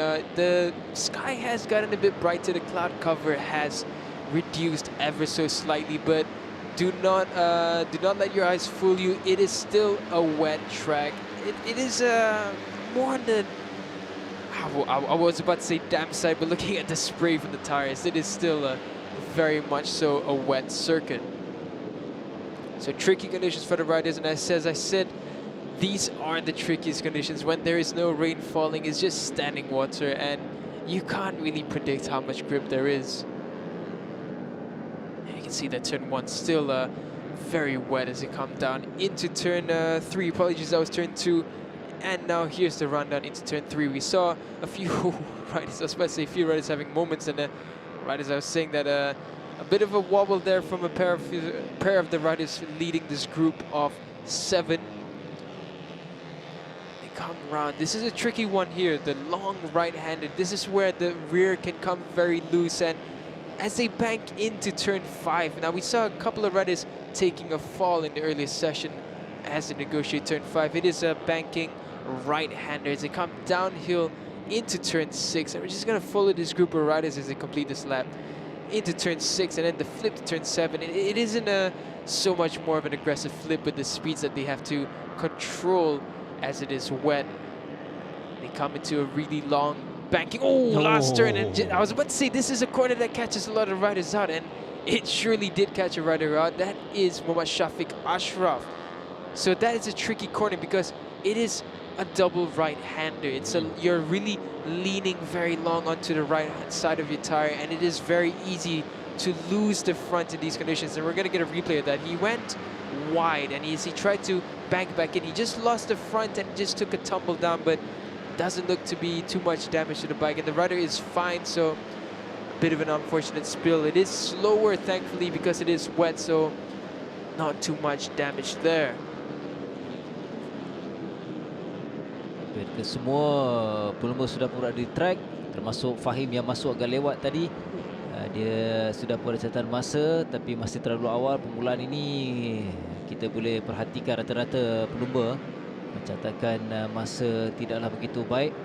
Yang terpantas adalah 1 minit 33.854 saat yang telah pun tercatat setakat ini. Namun kita perhatikan Faizul Abdul Rahim, hanya satu-satu pelumba yang belum ada catatan masa, mungkin belum masuk dalam sesi latihan bebas ini. Selebihnya 29 pelumba sudah ada catatan masa. Lebih pantas yang terkini untuk pusingan yang kedua ataupun lap yang kedua ini ialah Syamil Akmal, kekal dengan 1 minit 36. Seorang pelumba terjatuh tadi, ini nombor 19 yang sedang menuju ialah Azrul Effendi. Azrul Effendi ini yang saya katakan tadi adalah pelumba tumpuan. Azrul Effendi nombor 25, dia dengan kita akan lihat dan nanti catatan masa yang akan dilakukan oleh Azrul. I will say Shamil's time there, Ahmad Shamil Akmal, did a really fast time, a 1:36.8. That is on par with what some of the We Are KBS riders are doing down in the positions 10 to 15. So great ride from Shamil Akmal so far. Rider number 75. We haven't seen too much of him this season. He did have a strong finish in Tangkang, however. He collected 16 points. That is a 3rd place finish, a podium finish for him. We have another rider raising his hand there at turn 2. Looks like a problem for him, but looking at down the order, we see Arfiq Kilman. Oh, another faller there at turn 2. So as I mentioned, this condition that we're having right now, this is probably the trickiest any rider has to face. It is standing water, no water running, so you can't judge the conditions very well. Tadi sempat kita melihat Fikri Azam angkat tangan, mungkin dia mengalami masalah jentera.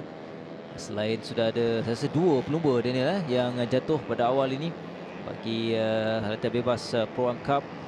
Jadi mereka perlu lebih berhati-hati untuk memastikan berada dalam kondisi dan merasai feeling itu sangat-sangat penting. Walaupun sesi latihan bebas, excited, itu antara perkara yang perlu dikawal oleh setiap pelumba. Kini Syamil Akmal Hanya satu-satunya pelumba yang mencatatkan di bawah 1 minit 36. Yang terkiri 1 minit 36, 396 tadi tak silap saya.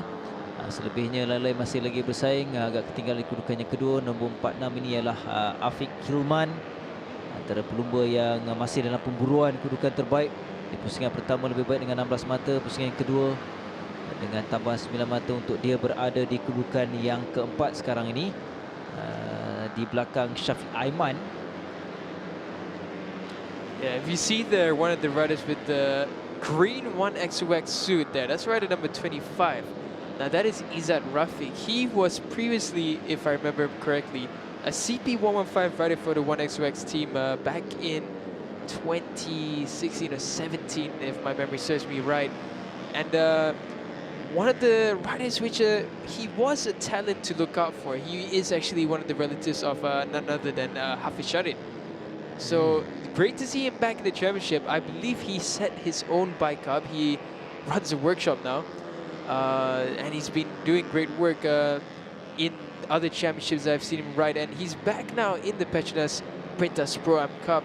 Petronas Sprinter Pro Am Cup. And yeah, he's not doing too bad. I saw him raising his hand there, so a bit of an issue. But he's down in 7th, so not terrible at all from him. For now, we're looking at Ahmad Shamil Akmal. He's now in 2nd. 136.6 has been done by Azrael Effendi. We saw Azrael Effendi earlier looking very striking in the way he was riding. And a 136.3 from him is a great time. Another rider there on the racing line with his hand up. So that's a bit... so for all the young riders watching, if you're going to go slow, do not go on the race line. That is definitely an offense. Following Ahmad Shamil Akmal, he comes across now. It looks like it's going to be a decent lap time from him. Azrael Effendi went faster, 135.8. That is a really good time from Azrael Effendi. And as that happens, Ahmad Shamil has just gone with a 135.6. So these riders are doing actually really fast lap times, really relatable to the top 10 of the Wira KBS category that we've had earlier. Faster and faster are these riders going. You can see that the bike is really just almost unsettled, but Shamil Akmal is really able to just control his bike very well. And looking at Alaf Hairul Nizam, rider number 31, he's down in 5th with the 37.463 that he just set. So not terrible from him, but 1.8 seconds is the gap from him and the fastest rider currently.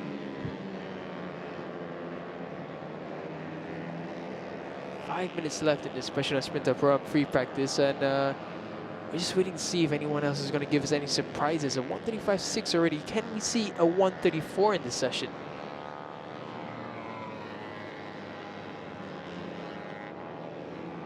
Satu minit 35. Kedudukan yang kedua Azrul yang terus memberikan saingan, masih konsisten. Kedudukan dua pelumba ini yang sudah melengkapkan lap yang kelima, pusingan yang kelima. Berbaki kurang 4 minit. Jadi masih ada peluang lain. Kalau kita perhatikan ini juga ada semua, maksudnya 30 pelumba sudah percatatan masa, walaupun ada beberapa pelumba yang masuk agak lewat. Antaranya lah Fahim sempat 2 pusingan. Kemudian kedudukan sudah berubah di kedudukan yang keempat, iaitu Alif. Alif semakin pantas, 1 minit 36 yang berjaya dilakukan sebentar tadi. Namun pendahulu masih kekal dengan 1 minit 35.663 saat. Itu yang terpantas takat ini kekal milik Syamil. Perubahan ada ketika Azrul tadi. Namun kalau kita lihat 3 pelumba ni, 3 pelumba yang sudah berjaya mencatatkan 1 minit 35 saat. That's right, we have 3 riders who are really setting the pace, and you can see this now. I love the way he was looking at turn 2, apologies. It was really treacherous. He was trying to figure out which line to take, trying to see the conditions, and that is what the riders have to face. And ooh, smoke to visor is typically not the choice for these conditions, but he's doing light work of it. That is, of course, the likes of Muhammad Shafiq Ashraf. So yeah, he's down in 10th. Not too terrible for him at 39.0. But yes, as I mentioned, 3 riders in the 1 minute 35 second bracket. So fast times coming from the top 3.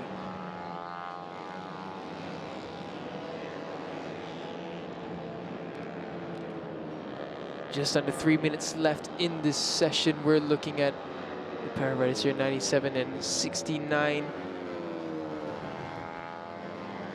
That is the likes of Sharifuddin and Shamsuddin there.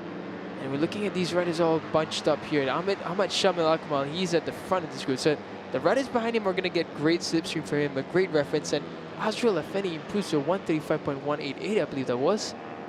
A really fast time. So we might just see a 134 as this session comes to a conclusion.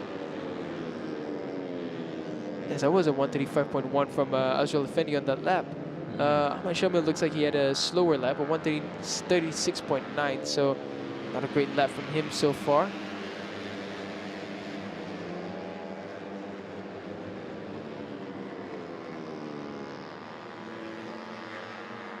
Masukkan milik Azrul 0.475 itu perbezaan masa yang ditinggalkan oleh pendahulu Azrul. Yeah, it looks like Shamil Akmal, he just raised his hand there, and I think that's going to be the end of his session. But we still have hopes of Azrael Afendi perhaps pushing down for a 34, but definitely looks like the end of the session for Shamil Akmal. So I think he probably saw a lot of the riders just trying to use him as a reference for this lap, and I think he thought it might be better to just not let them get the advantage and keep that secret to a 35-second lap time to himself. But for now, we'll look at Arfik Hilman as he goes around the last turn. Shoots down the straight. Arfik Hilman, he is sitting quite down the order. He's not at his brilliant best in this session so far. He's down to 19th. A 141.0 has been his fastest lap. Comes across now, it's another 141. It's a 141.1 for him. So plenty to be found for Arfik Hilman. Masih konsisten kedudukan setiap pelumba ini, terutama untuk Azrul. Dia masih lagi kekal dengan 1 minit 35. Ada 3 pelumba yang juga konsisten, Azrul, Syamil, Helmi, yang mana kita lihat masih lagi kekal Daniel menuju penghujung, menuju tamat. Alif Imran terpantas 1 minit 39.792. Hanya perubahan ialah kedudukan ke-14 ada peningkatan, iaitu dari Kamerun yang baru saja catatkan 1 minit 39.708 saat. Lain pelumba kekal dengan catatan masa yang dilakukan sebelum ini, termasuklah pendahulu tadi Azrul. Itu juga dengan Syamil di kedudukan yang kedua, perbezaan 0.475 saat. Yeah, just following Alif Imran as he comes around turn 3. And it looks like the riders really getting comfortable with these conditions. We haven't seen any really precarious moments that we've taken note of. But check flag is out, so these riders will complete this lap and conclude this session. We have an improvement there, I believe, in the top 3. So we have now, I believe that's 4 riders in the 135 timing bracket. That is Alaf Hairul Nizam, who has improved to a 135.945. So a great time from Alaf Hairul Nizam. And if he is able to keep this performance, he will be right in the mix for the win with that top 4 group.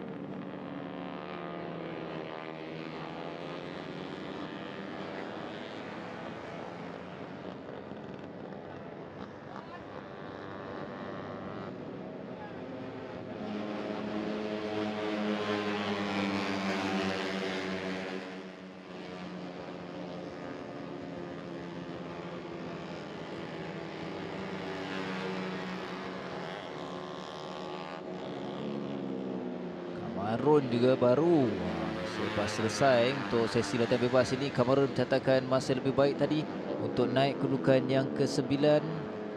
Perbezaan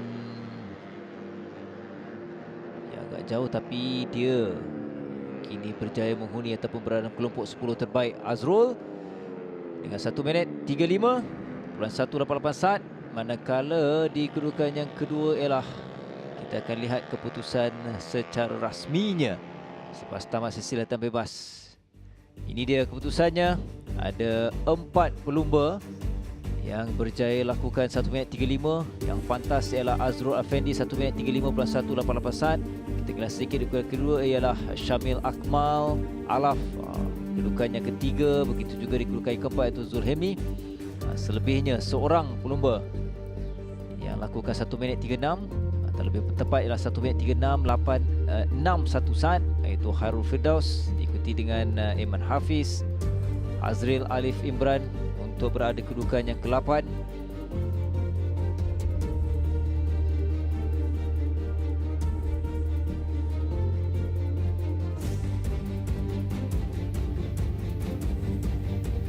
Now, I must give credit to the top 4 riders in this session though. 1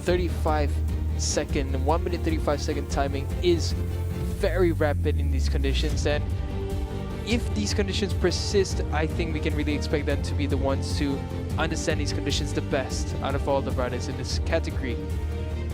But as we look down the order, it is a disappointment for Arfik Hilman so far. 19th is not what we are used to seeing for him, so I really hope he gets his form back in order and we see him back fighting at the front as he usually does. Juga dengan Syafiq Aiman tadi. Dan kita tengok Syafiq berada di kedudukan yang ke-20. Naib juara pusingan yang kedua lalu. Jadi perlu dipertingkatkan untuk sesi berikutnya. Kita dah selesai. Dan kita akan berehat seketika sebelum kita nak kembali untuk kategori berikutnya. Macam biasa, kita kembali bersama dengan Cikgu Nasha.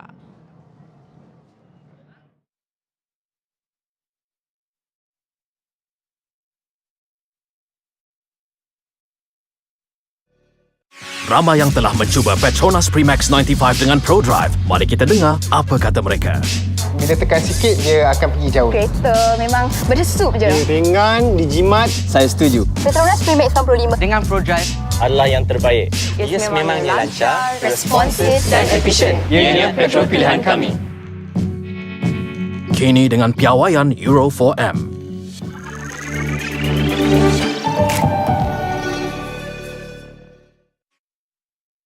Nasha tahu yang color kuning ni kan.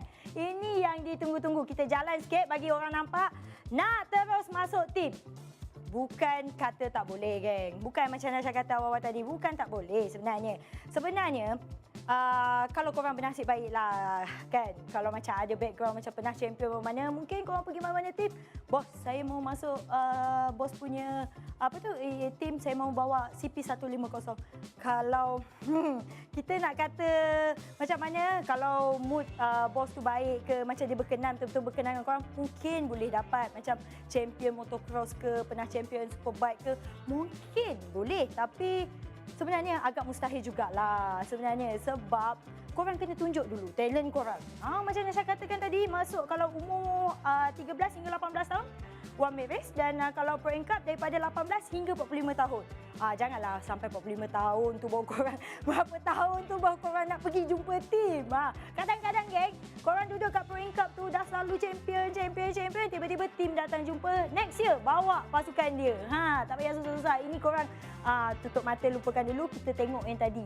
Tadi tu korang kena ikut 7 langkah tu. Kalau budak-budak muda yang ada pengalaman pocket bike tu semua, itu lagi penting sebenarnya. One minute race tu adalah platform. Kalau orang kata susahlah sebenarnya nak masuk jadi pelumba Cub Prix ni, sekarang ini kita banyak platform, dah mudah sebenarnya nak dibandingkan dengan dulu-dulu. Dengan kita ada one minute race seperti Nasha katakan tadi, Pro and Cup, boleh jadi pelumba privateer, Wira dan juga 125, sangat mudah, semuanya mudah.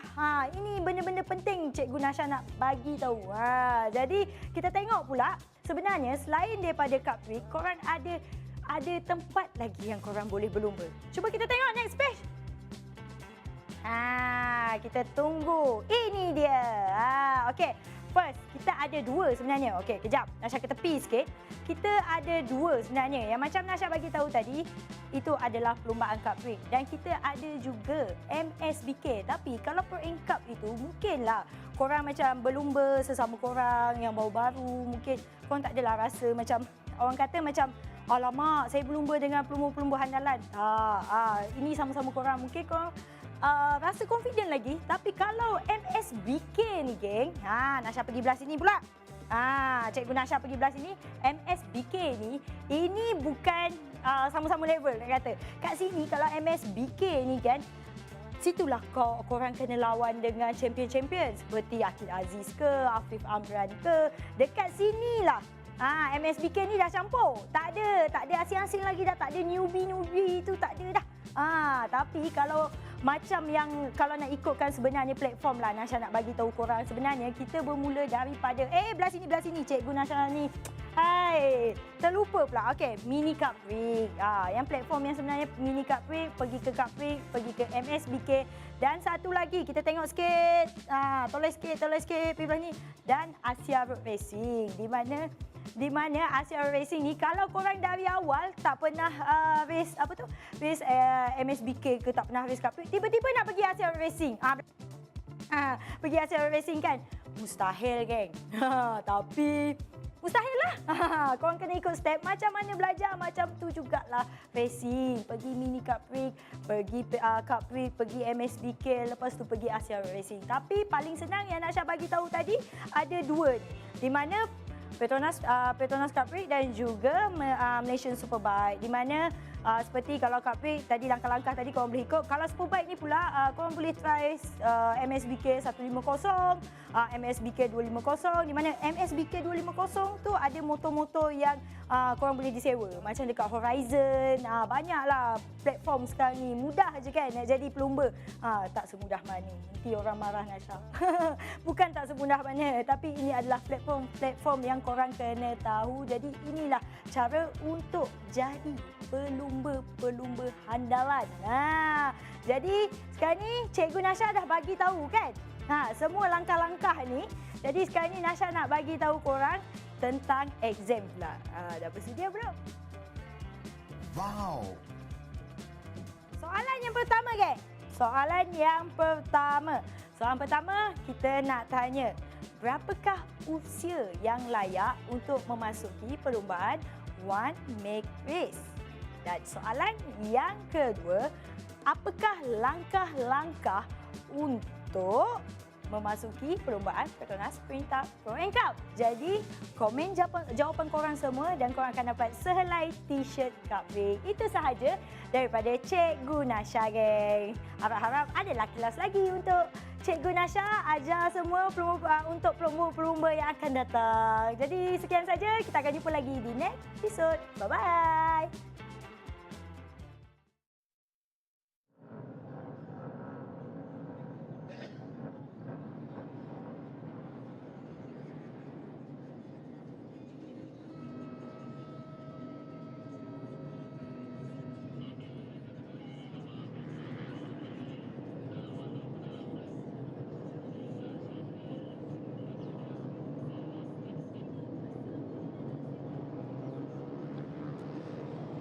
So we are back with the action once again with the Yamaha Petronas Super Series for the round 3 of the Petronas Cub Prix 2022 season.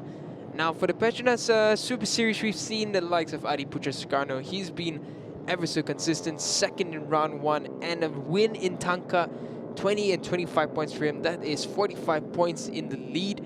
Behind him though, very close by, is Adib Arsha. Third place for him in round 1 and second place for him in Tangka. 36 points is where he stands, 9 points behind the leader.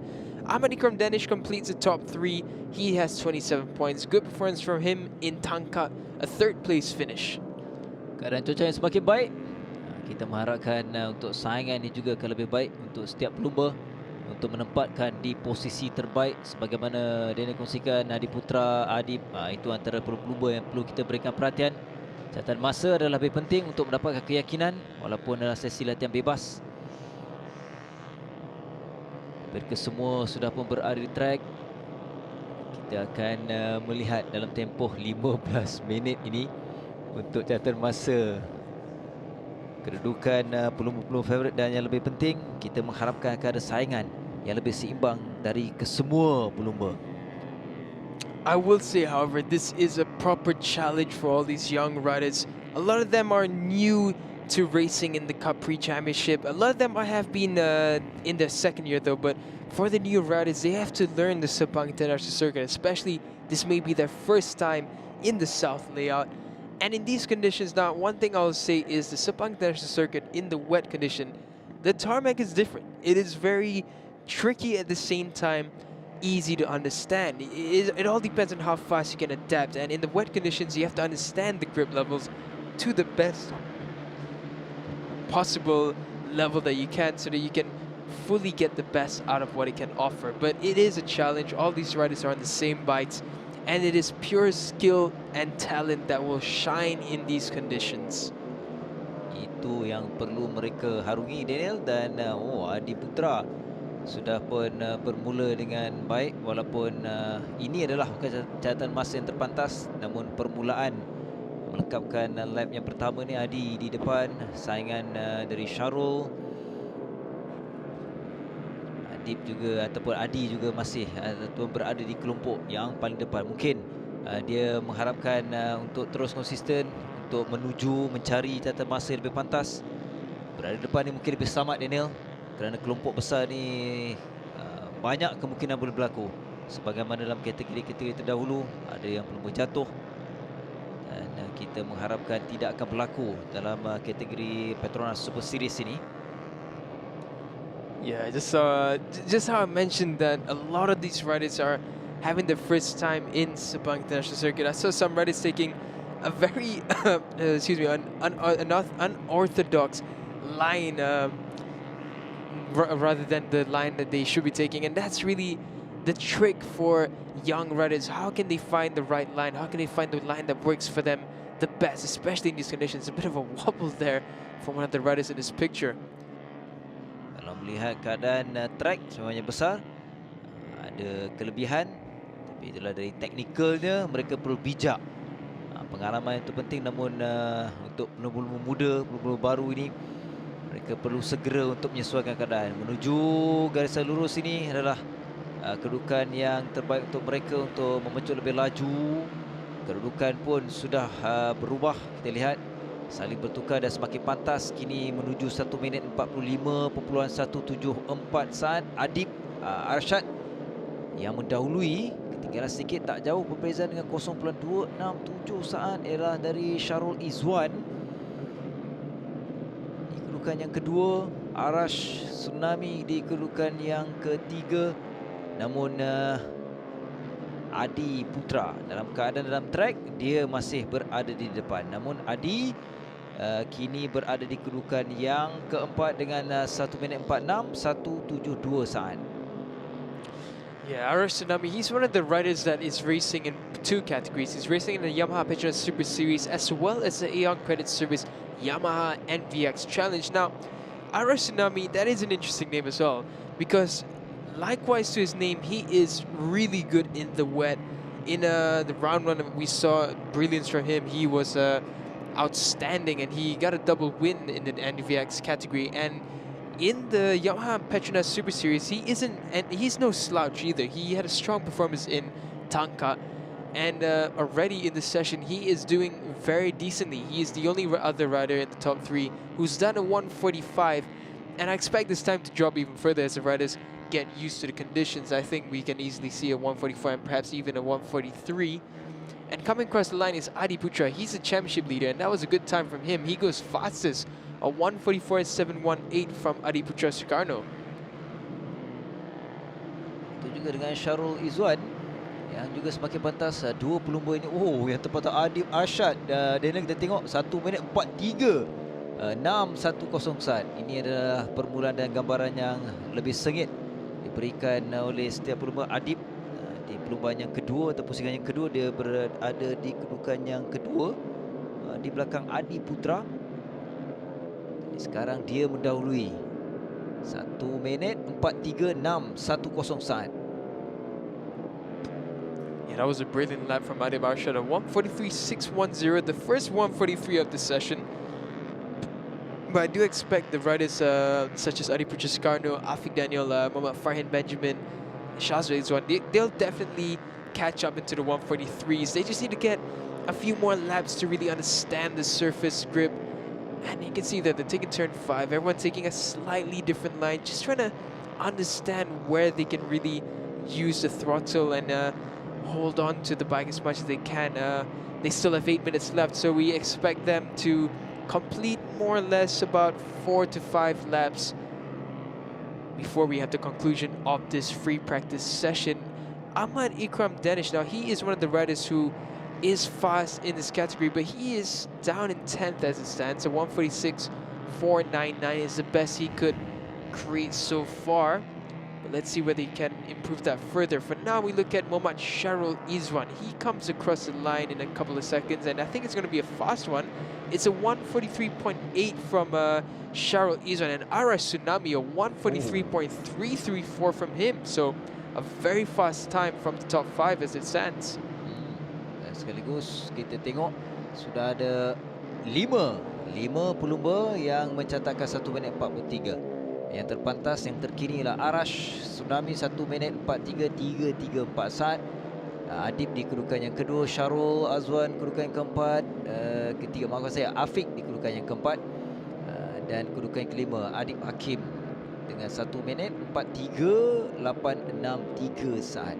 Mungkin ini kalau kita tengok lebih teknikal yang mereka perlu kawal adalah mungkin selekor 3, 4, ataupun mungkin Daniel melihat di mana kedudukan yang perlu diambil kesempatan untuk pelumba memastikan mereka mampu untuk berada dalam kedudukan yang terbaik. It's hard to say because in these conditions and this layout, it is really a trick for them. Every corner is technical in this layout. The second turn is a very sharp U-turn. It's a turn where you can make no mistake at all. And then you have turn 3 where it's a sharp left-hander and straight uphill. So one slight trail braking second too much and you lose the front. A moment too early on the gas and you've lost the rear. And then we come to turn 5, we saw earlier, it catches you out. You go too fast on the right, you go too wide, you go too sharp, and you're just going to lose the bike altogether. And the worst is the last turn. To me, the last turn is the trickiest because it's a double right-hander. You're banking onto the right, and it's so easy to just lose grip. And this is a thing about losing grip. A huge moment happens over there. Baru Daniel sedang kita fokus perlu berhati-hati di mana kedudukan selekor, dan kita lihat tadi hampir-hampir terjatuh, tapi lebih penting selamat. Ini kedudukan yang telah berlaku dari Daniel. That was great control though. We look on the sharp inside there. He just goes on the gas and what a control from him. Adib. Mungkin terlalu dalam dia masuk Daniel. Yeah, tadi. I think he took it just very sharp and he tried to get on the gas early, but great credits to him, Adib Hakim, for controlling that and staying on the bike. That was really impressive riding from him. But as I mentioned, you know, they're just trying different lines, how to find the advantage, and that was amazing from Adib Hakim to keep that on the track still.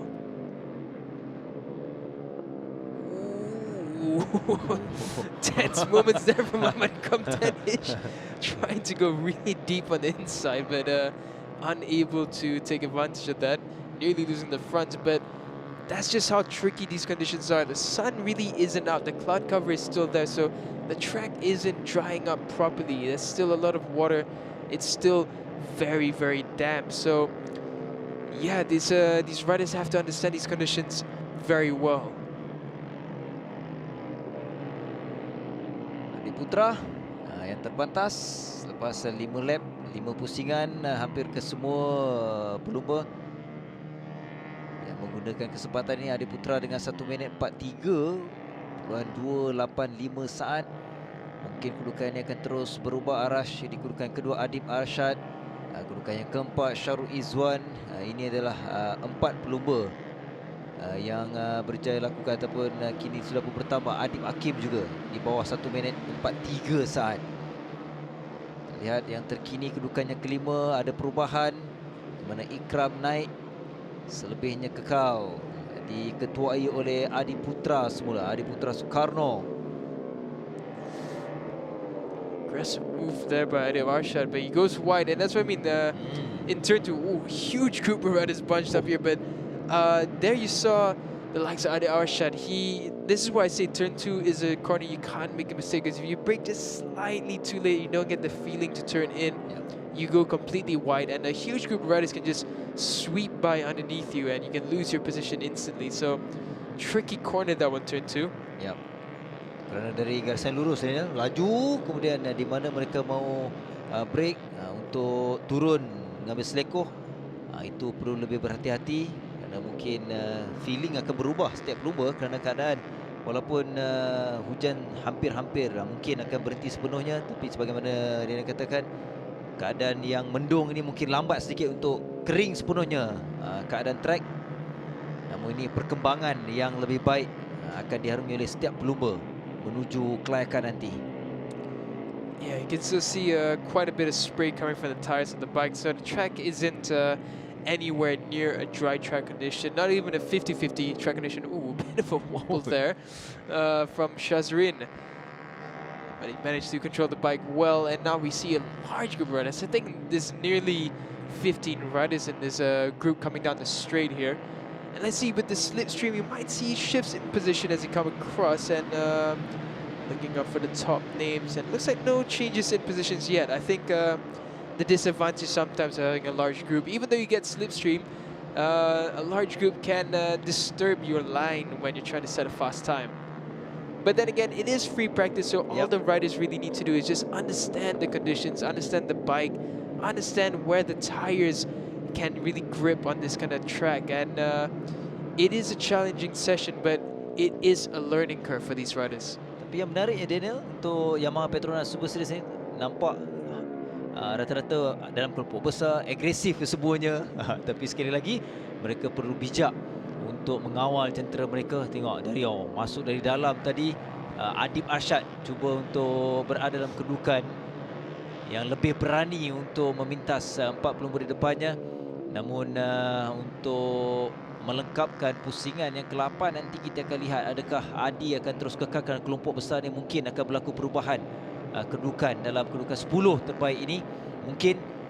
Namun Arash di kedudukan yang kedua, Adib Arsyad, Syarul Izzuan kekal 4 kedudukan dalam persaingan catatan masa yang lebih pantas. Sekarang ini ialah Adi Putra masih kekal dengan 1 minit 43 285 saat. Kalau Arash 1 minit 43, ketinggalan 0.049 saat di belakang Adi Putra Soekarno. Yeah, for now, Adi Putra Soekarno is the pace setter. He didn't set a great time in the last lap. I think might have made an error somewhere, or he just took a bit of a breather. But 1:43.285 is his best time so far. Arash Tsunami, a great performance for him. Once again, I've mentioned that he is very strong in the wet, and this group of riders that came across, they've done in the mid to high 144s, low 150s. So we do have some changes. Ryan Cardani goes up into third with a 143.388. So right now we have 8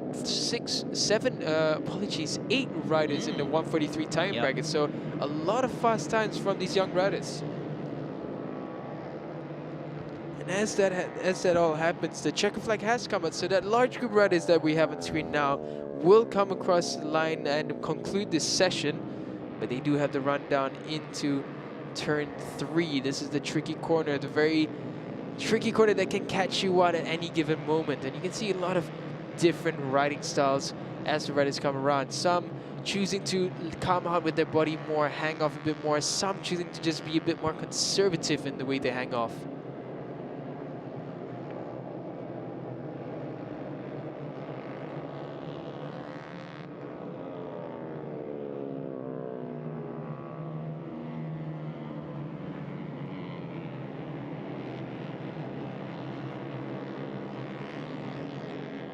So now we see this large group of riders as they come across. They will take the trigger flag and end the free practice session for the Yamaha Petronas Super Series. And here's a tricky last turn. Let's see if anyone can get an improvement in their lap time. The fastest so far is Adi Putra Soekarno. A 1:43.285 is the benchmark. And you can see some riders there fighting for the slipstream. That's the likes of Muhammad Samir Sadiq Bacha. He comes across with good slipstream. Does improve, and he does. He goes into 10th, but Adib Hakim Nazri shoots up with a 1:42.8. So the only rider who's done below a 1:43 is Adib Hakim Nazri. Dan selebihnya ada 9 pelumba yang mencatatkan 1 minit 43 saat. Di kalangan 1 minit 43 ini ialah Adi Putra turun di kedudukan yang kedua, Arash kedudukan yang ketiga, kemudian Ryan dan seorang lagi pelumba iaitu Afiq Daniel yang turut melakukan 1 minit 43 untuk berada di kedudukan yang ke-10. Ini dia keputusan.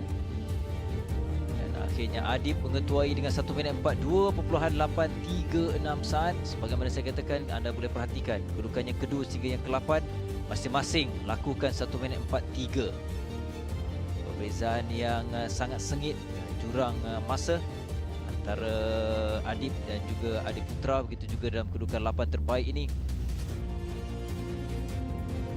Selebihnya 8 lagi kedudukan untuk melengkapkan kedudukan ke-9 hingga yang ke-16. Iman Fahmi yang berada di kedudukan yang ke-16 tadi. Perhatikan nombor 16, jentera nombor 16. Perlumbaan yang pusingan yang kedua lalu, Iman Fahmi menamatkan perlumbaan di kedudukan yang ke-10.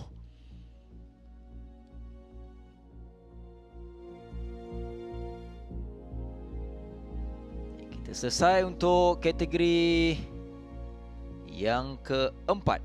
Di sebelah pagi ini untuk latihan bebas, kita telah bermula dengan CP150. Kita baru selesai untuk Yamaha Petronas Super Series. Kita ada lagi 2 lagi kategori berikutnya untuk turun sebentar nanti, antaranya ialah Honda Dash 125 Challenge. Begitu juga kita akan menanti untuk On Credit Service Yamaha NVX Challenge yang akan turun dalam latihan bebas sebelum kita nak beralih kepada latihan bebas yang kedua bagi kategori perdana CP150 yang dijangka 12.35 tengah hari nanti.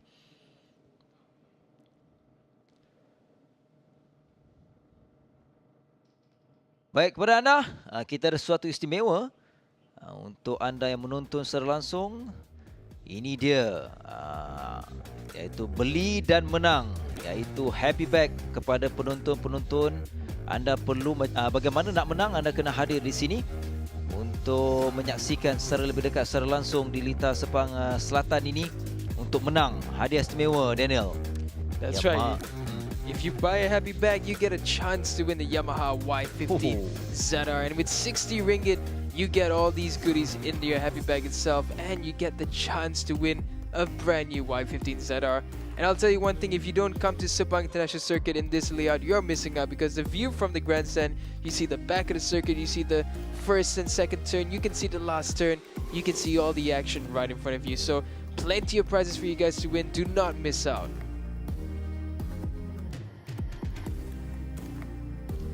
Baik, kepada anda, jangan ke mana-mana. Kita akan berehat sebentar, berehat seketika, dan kita akan kembali selepas ini untuk latihan bebas bagi Honda Dash 125 Challenge.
Kita kembali semula.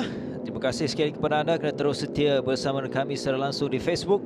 Honda Dash 125 Challenge adalah sesi seterusnya untuk sesi latihan bebas, yang mana antara pelumba-pelumba yang akan terus menjadi tumpuan untuk Amrin Haziq, kerana dia adalah pendahulu dengan 41 mata, walaupun di pusingan yang kedua lalu Haziq atau Amrin berakhir di kedudukan yang ketiga, manakala Haziq Hakimi, Abang Mark Lukmanul, iaitu adalah pelumba yang menjuarai di pusingan yang kedua lalu. Itu antara pesaing dalam kategori ini. 18 pelumba kesemuanya. Kalau diikutkan Danish Hakimi, Hakimi Omar, adalah dua pelumba yang belum mencatatkan sebarang mata selepas dua pusingan.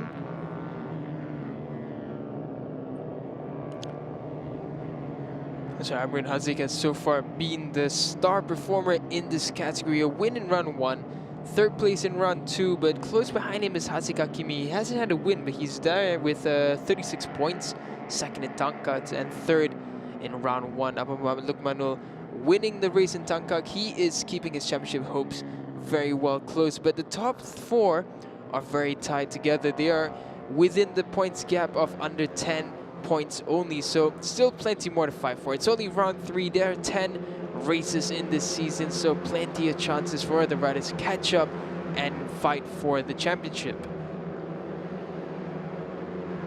And much like the Yamaha Petronas Super Series, these riders will have to really understand the track. For the riders who are new in this category, as these conditions are very tricky, and the Sepang International Circuit can be a very intimidating circuit with how wide and how long it is.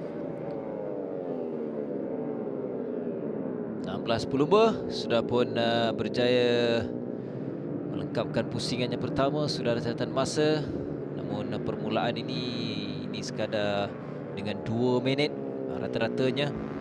Mungkin akan lebih laju selepas ini dan berada dalam kelompok besar.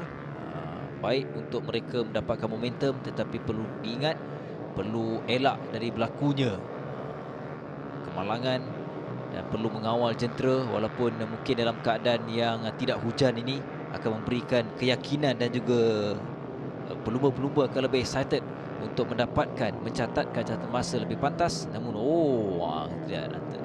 setiap selekoh teknikalnya perlu dijaga, sebagaimana Haziq tadi, Haziq Hakimi, dia mau mencuba mungkin keadaan kondisi feeling dalam track yang menyebabkan dia lebih berhati-hati. Haziq Hakimi dengan 2 minit 01.524 dalam lap yang pertama tadi. Riding over the curb there. Yeah, one place you really don't want to be when it's wet is on the red and white part of the circuit. That gets really slippery in the wet. But for now, these riders will come across the line for the first flying laps. Already 1:43 from Muhammad Lukmanul. Now, typically the Honda Dash 125 Challenge bikes have been ever so slightly faster by about 2 seconds over the Yamaha Petronas Super Series. So we can expect these times to drop below in the likes of 142s, 141s. For now, 143 in the first flying laps for the riders from Haider Nur Akmal, Abang Muhammad Lukmanul, both in that timing bracket. And we have a follower already at turn 2. Let's see if we can get a better picture. Let's see who that is. Can't see any number yet, so we can't really see who that was. But the bike seems to be fine. Rider's okay. That's the most important in any crash. And for now, we look at turn 3 as the riders negotiate a bit of a moment there, but nothing too dramatic. They come down into turn 4 and 5. We've got Haziq Hakimi on the screen with Firdaus Effendi. Haziq Hakimi did a 146 on his first flying lap. Firdaus Effendi 147. So they'll be looking to really drop down the order. Performance-wise, so far, Firdaus Effendi, he's been with the mix, but he's down in 7th, so he still needs to find just a few tenths more. But Haziq Hakimi, ever so consistent so far, and he'll be looking to really master these conditions as he makes his ways up the rank. They're going down very carefully through the last turn, just trying to make sure that they don't make any mistake. The last thing you want is to have a nasty tumble in free practice, but they do have to figure out these conditions well. The temperatures should be rising, but it's ever so slightly as the cloud cover still is very thick and the track is still very wet. Kedudukan sentiasa berubah. Kini kembali semula terarah kepada Abang Lukmanul dengan 1 minit 42. Ada dua pelumba yang semakin pantas. Haidar di kedudukan yang kedua, kedudukan ketiga dia sudah berubah, iaitu Al-Hakimi. Dan yang terbaru ialah di kedudukan yang keenam, catatan masa terkini dari Amrin yang lakukan 1 minit 45.110 saat. Manakala ini dalam kelibat yang kita perhatikan ialah Al-Hakimi yang berada di kedudukan yang ketiga. Manakala untuk Haziq Hakimi konsisten, dia kekal di kedudukan yang keempat. Haziq Hakimi naib juara di tangkap pusingan yang kedua lalu. Jadi kalau diikutkan hanya dua pelumba yang berjaya lakukan 1 minit 42, iaitu Abang dan Haidar Nur Akmal. Yeah, there's 8 minutes left in this session. Already we have 2 riders in the 142s. I think we might see a 141 coming very soon. These riders will understand these conditions better. The track will be getting a bit faster. It gets slightly less wet, but it's still going to be very, very damp. It's not even near 50-50 dry conditions yet. 50-50 being dry or wet, but you can see there Haidar Nur Akmal being a very small rider. He has to really shift his weight to keep the grip on the bike. When you're a lighter rider, you have to really overextend yourself over the machinery and really try to push your weight in. And you can see how small of a rider he is, but the advantage he has is on the straights, and yes, we do have the first 141. It's a 141.8 for Haidar Nur Akmal, the little rider that we saw over there. Dapat memintas kedudukan Abang Lukmanul yang kekal ataupun berada di kedudukan yang kedua, kekal dengan 1 minit 42. Ada dua pelumba dengan 1 minit 43, antaranya lah Firdaus Effendi, Amrin Haziq di kedudukan yang keempat. Manakala Amrin, ini dia Amrin di kedudukan yang keempat sekarang ini. Amrin there, blip of the throttle and leg dangle out as he goes into turn 2. You can see that the sky is getting brighter, but the forecast for today is rain all the way through. For now, the rainfall has stopped, but we are predicting that it will start raining again. But for now, the track is slowly drying up. It is still far from dry, though it's still a wet track. But now we follow Amrin Haziq again. Leg dangle as he goes into turn 3. Certain riders feel that the leg dangle does help them. Of course, we have the champion and legend of the Petronas Cub Prix, previously Azlan Shah Zaman, who has always adopted that leg dangle maneuver. He feels that that just works for him better. And there again, leg dangle for Amrin Haziq. It is one of those techniques where certain riders just feel that works better for them. For Amrin Haziq on this lap, he's done a 143.750 on the previous lap, so a good time from Amrin Haziq. He'll be looking to really push further and improve his lead in the championship. For Amrin Haziq, and we get a lot of good times. So 1 minute 40.8 from Haidar Nur Akmal. So Haidar Nur Akmal on fire as it is right now. Semakin laju. Kelebihan fizikal yang lebih kecil, Daniel, digunakan terutama di garisan lurus menuju garisan penamat nanti. Ini dia. Kedudukan inilah perlu digunakan sebaik mungkin, dan kita akan perhatikan adakah lebih pantas yang dilakukan oleh Amrin, kerana dia ditolak untuk berada di kedudukan yang ke-6 dengan 1 minit 43. Yang terpantas tadi ialah Haidar Nur Akmal dengan 1 minit 40.843 saat. Yang kedua itu Haziq Hakimi 1 minit 41. Satu-satunya pelumba yang lakukan 1 minit 41. Kemudian dua pelumba di kedudukan ketiga yang keempat dengan 1 minit 42, iaitu Abang dan Firdaus Effendi. Yeah, Haidar Nur Akmal is one of the newer riders in this category, and you can see him there still figuring out the line. He's having a few moments on the red and white part of the circuit, and yeah, treacherous movements there. But a lighter rider typically in the corners, they have to struggle a bit more trying to get the weight down, but somehow Haidar Nur Akmal is able to overcome this and really control his bike rather well. He takes a very tight line. Perhaps the fact that he is lighter helps him ever so much in those situations, and he comes across now. Let's see whether it's going to be an even faster lap from him. Can he break into the 140 lows or possibly even a 139? It comes across now. It is a 141.6 from him. So perhaps that mistake there at turn 5 when he went over the curb slowed his lap time ever so slightly, but a lot of riders getting fast now. Firdaus Effendi goes to a 140.8. Sudah memperbaiki kedudukan oleh Firdaus Effendi. Jadi Al-Hakimi berada di kedudukan yang ketiga. Dan berdasarkan catatan masa terkini, banyak perubahan. Kedudukan yang ke-8 juga sudah berubah. Amrin dia turun naik dan akhirnya kini berada di kedudukan yang ke-8 seketika. Abang Lukmanul sudah pun ditolak, berada di kedudukan yang ke-6. Kalau diikutkan, Firdaus, Haidar dan juga Firdaus yang berjaya lakukan 1 minit 40. Perbezaan di antara dua pelumba ini adalah 0.016 saat. Untuk Firdaus berada di belakang Haidar. Satu persaingan yang cukup sengit, cukup menarik antara dua pelumba ini walaupun dalam sesi latihan bebas. Firdaus Effendi doing a great job there in second. 0.016 seconds off Haidar Nur Akmal's fast time. And he looks to be getting a bit more comfortable now. Muhammad Al-Hakimi as well, very close to him. 141.4 was his last lap time. So the rider's getting faster, understanding the conditions a bit better, and they're able to push that extra few tenths more. They're able to find the rhythm, find the conditions, and understand the track better. And that's what we're witnessing right now. The riders just improving step by step, and they come across now. It's even a faster time again. Muhammad Al-Hakimi shouted in a 140.5. So the mid 140s now is the benchmark set by Muhammad Al-Hakimi.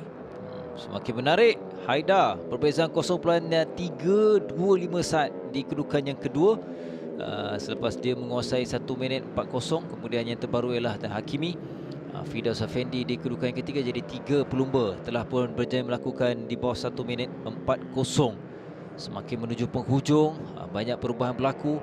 Amrin pada ketika dia turun namun masih kekal berada dalam top 10 di kedudukan yang ke-8. Amrin Haziq dia lakukan 1 minit 42 adalah yang terbaik. Walaupun yang terbaru tadi 1 minit 43. Ini antara dua pelumba yang terus memberikan saingan. Firdaus Effendi, Haziq Hakimi. Yang terpantas ataupun terbaik untuk mereka adalah berada di kedudukan yang ketiga dan keempat. Perbezaan 0.341 untuk Firdaus dari pendahulu iaitu Al-Hakimi. Mungkin menuju penghujung ini kita akan lihat catatan masa lebih batas. Mungkin di bawah 1 minit 40. Okay, 1 minit 39 itu yang kita harapkan. Firdaus Effendi and Haziq Hakimi though have been battling all throughout this lap. It looks like Firdaus Effendi has just gotten the edge now, and he'll be pushing the probably just Haziq Hakimi has gotten the edge, and looks like he'll be pushing for a good lap on this one. And I think it's going to be an improving lap as he come across now. Looks to be possibly 139. It's a 1 minute 40.2 from Haziq Hakimi. So I think without that scruffle a bit at turn 2 and at turn 3, this could have been an even faster lap. But for now, looks like Firdaus Effendi's gotten a really good drive as he came down the line there. They go close again at turn 2. These riders are riding as if they're battling for the race, but they're helping each other so far in regards to lap times. The rest of the grid, however, haven't really improved, all doing a 1 minute 41. So let's see, there's only the checker flag is bound to come out at any second now, and these riders have this lap to complete. Might see some improvements there. A bit of a wobble there from Firdaus Effendi as he goes down on the brakes, shifting down. And as all of this has progressed, the checker flag has come out now. And let's focus on these riders. Let's see whether we can get a time below 1 minute 40 or 1 minute 39 is what we're looking for. And as these riders come around, looks like they might be on fast laps. The group of riders in front of them, we see Haidar Nur Akmal as well in that group. Let's see what they can do on this final lap for the free practice. Of course, this is the only session for free practice that the 1 MIG race riders will get. They have qualifying. Ooh, hold on there. What happened there? Looked like someone went over the curb at the flip, so that definitely means lap time will not be anything too contesting. But Litar Sepang is going to get great slipstream there. I didn't notice when Hazi Hakimi passed him, but Litar Sepang going to get good slipstream, and it looks like not an improving lap. I think there was a battle that we witnessed, and oh, there is a 1 minute 39. Haidar Nur Akmal, a 139.5. Di penghujung tadi dia memintas kedudukan Al-Hakimi seolah-olah mungkin akan kekal dengan 1 minit 40, tetapi Haidar 1 minit 39.574, 0.481 perbezaan semasa yang ditinggalkan oleh Haidar, iaitu di kedudukan kedua terarah kepada Al-Hakimi. Yang terbaru hanya perubahan di kedudukan yang kelima, Amrin. Amrin naik. Dia turun ada ketika di kedudukan yang ke-10, kemudian yang ke-8, dan yang terbaik akhirnya Amrin dengan 1 minit 41.357 saat untuk berada di kedudukan yang kelima. Ini dia satu-satunya pelumba di bawah 1 minit 39, iaitu Haidar. 1 minit 39.574 yang paling tepat. Al-Hakimi di kedudukan yang kedua. Ada 3 pelumba dengan 1 minit 40, termasuk Haziq Hakimi dan Firdaus Effendi.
Right after this, we will have the Aeon Credit Service Yamaha NVX Challenge free practice.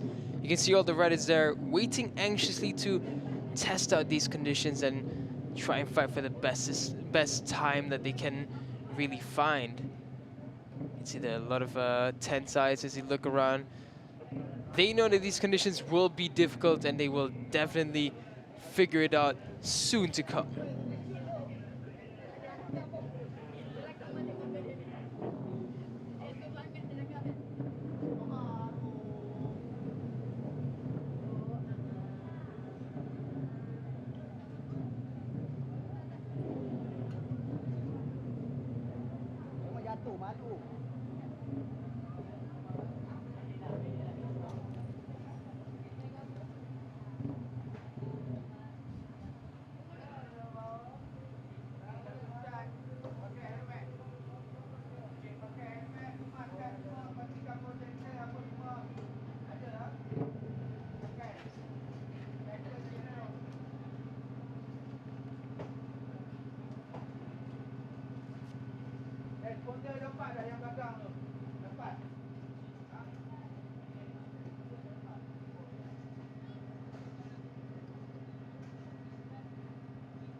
Seterusnya, masih lagi secara langsung untuk kategori berikutnya, sesi latihan bebas untuk on credit service NVX Challenge. Kita akan perhatikan arah tsunami akan sekali lagi. Ini antara kategori yang perlu diberikan perhatian kerana Arash adalah juara dalam 2 pusingan, jadi hat-trick akan dicari oleh Arash walaupun dia turut beraksi dalam Yamaha Petronas Super Series tadi, Daniel. Yeah, Arash Tsunami just jumps off the Yamaha Petronas Super Series and now onto the Aeon Credit Service Yamaha NVX Challenge bike. He's had a double victory both in round 1 and round 2, and he'll be looking to be strong once again. And his advantage now is that he's already understood the conditions, and I just took a walk outside and the sun has come out, so the track will be in drying conditions, but it still is very damp. So the riders will have to be careful, but I believe these riders will be able to push a little bit more than the earlier session that the riders had. So let's see what the timings are that we would expect.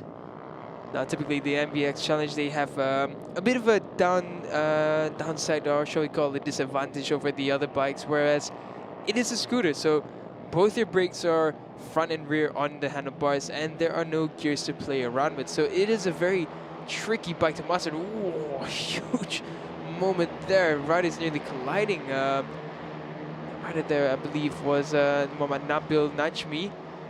Nearly touched the rear wheel of a couple of riders there, but all riders made it through, and now they battle into turn 1. Now, I can see a lot of riders thinking that the track is very dry, and I think this can breed mistakes, but so far, all riders making it through turn 2 rather safely. And there already, as I said, these riders saw the sun out, and one thing about Sepang, the tarmac is so dark that you cannot tell the difference really if it's wet or dry. So these riders will learn that it is not very dry out there, boys. So you guys have to really judge the conditions better. But you can see some dry lines now appearing there as you come around turn 3. So definitely much more push is available, much more gas is available for the riders to make their way through.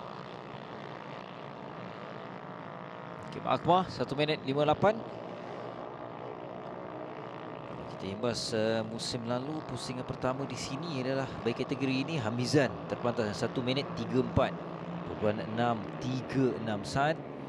Namun dalam perlumbaan terakhir di pusingan yang ke-10 musim lalu bagi kategori ini, kalau kita perhatikan dari catatan masa yang terpantas untuk best lap ialah 1 minit 35, iaitu Farid. Alright. Bit of a moment there on the exit. And like I said, these riders and there again we have a faller. So this is what I mean. The Sepang International Circuit, the tarmac has this characteristic where when it is damp, it is really hard to distinguish the difference between wet and dry. And these riders who are having their first time out ever in the Sepang International Circuit are going to get acquainted with that very shortly. And already 2 riders having a little bit of a tumble, and now they come to turn 2. A lot of riders going aggressive. There are dry patches, but there are wet patches as well. This group of 4 riders making it through without any harm at all. For now, Hakim Akmar, 144.9. He's the fastest rider on track. The only rider to clock below a 145 is Muhammad Hakim Akmar. Kalau Syazurin di kedudukan yang kedua, ketinggalan 0.314 saat. Dia lakukan 1 minit 45, 2.94 saat. Masing-masing perlu mengawal jentera dengan lebih baik. Yang paling penting perlu mengawal tidak terlalu agresif. Dan kita tahu mereka tidak boleh terlalu turunkan jentera. Kedudukan badan adalah sangat-sangat penting ketika mengambil selekoh. That's right, the riding style is completely different compared to other bikes. The body weight, the center of gravity, everything is so different from the MVX bike. And the big disadvantage that they have compared to other riders is other categories, apologies, is that because they are a scooter, because you don't have gears to play with, your downshift, well, there is no downshift, your deceleration into a corner is fully reliant on your brakes. So that is very challenging. You don't have engine braking to play around with, and that is something the riders always have to adapt to. And to see these riders do the battles that they've had, the races that they've had, and with these kind of machinery is absolutely beautiful to watch. It's poetry in motion. Motorcycle racing in general is poetry in motion, but to take this sort of a challenge up and perform at the level that they can is something to look out for, and we really appreciate the great racing that it has delivered so far. But for now, 142.745 from Shazrin. But I'm looking for Arash Tsunami. I don't see his name quite up the order. He's down in 13th, so Arash, a huge fall there for two riders. That looked like a heavy hit. Riding away from the track. Oh, looks like one of the riders really in pain there. He tried to get away just so that he's in a safe cover.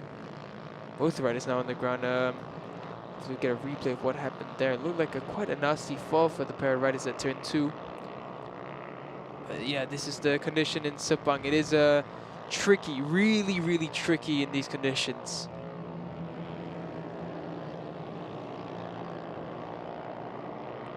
If I remember correctly, there was only one rider I've ever talked to that said they actually like 50-50 conditions, and that is Zulfami Karidin.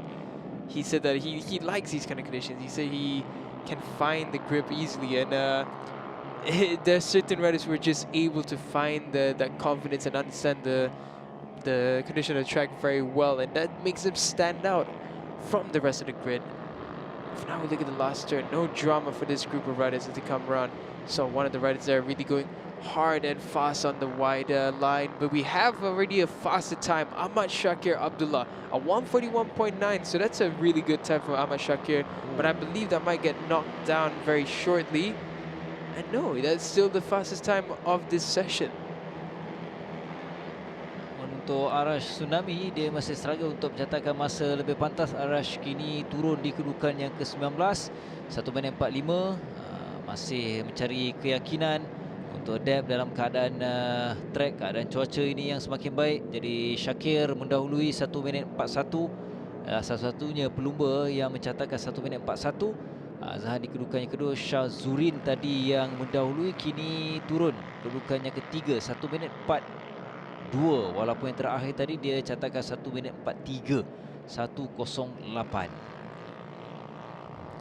Yeah, you can see a lot of the riders being a lot more careful now at turn 2 after seeing a few riders take a tumble there. So the conditions still treacherous, but a lot of the riders able to push in for a fast lap time.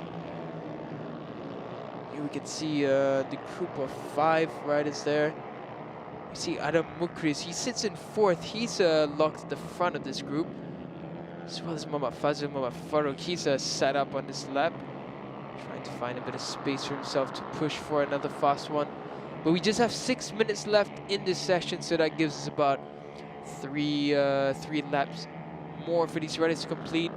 We might see the times drop a bit more into the low 141s, perhaps Ahmad Shakir as well improving. And he does. It's a 1 minute 44 point, oh apologies, so it's a 1 minute 41 still. 1 minute 41.945 is the fastest. He did a 1:44.0 on that lap, so a slower lap from him. Muhammad Danish Zarif improves, so 142.320. Setiap pusingan akan ada peningkatan. Pasangan yang terbaru kedudukan yang kedua, Farish yang sudah pun naik dengan 1 minit 42.214, meninggalkan Danish di kedudukan yang ketiga, namun Shakir masih lagi kekal selaku pendahulu. 5 pelumba dalam kelompok di depan ini, jadi mungkin kita mengharapkan dari satu pusingan ke satu pusingan, satu lap mereka akan mempertingkatkan catatan masa.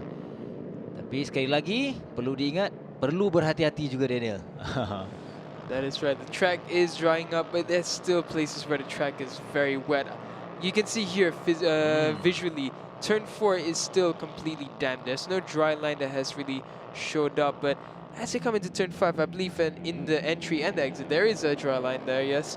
And the riders are able to really take advantage of it. And I think one rider who's having a decent performance is Hijas Nurkase. She's down in 17th now, and that might seem far, but timing-wise, this is the closest we've seen her be within the front-running group. So, great performance so far from Hijas Nurkase.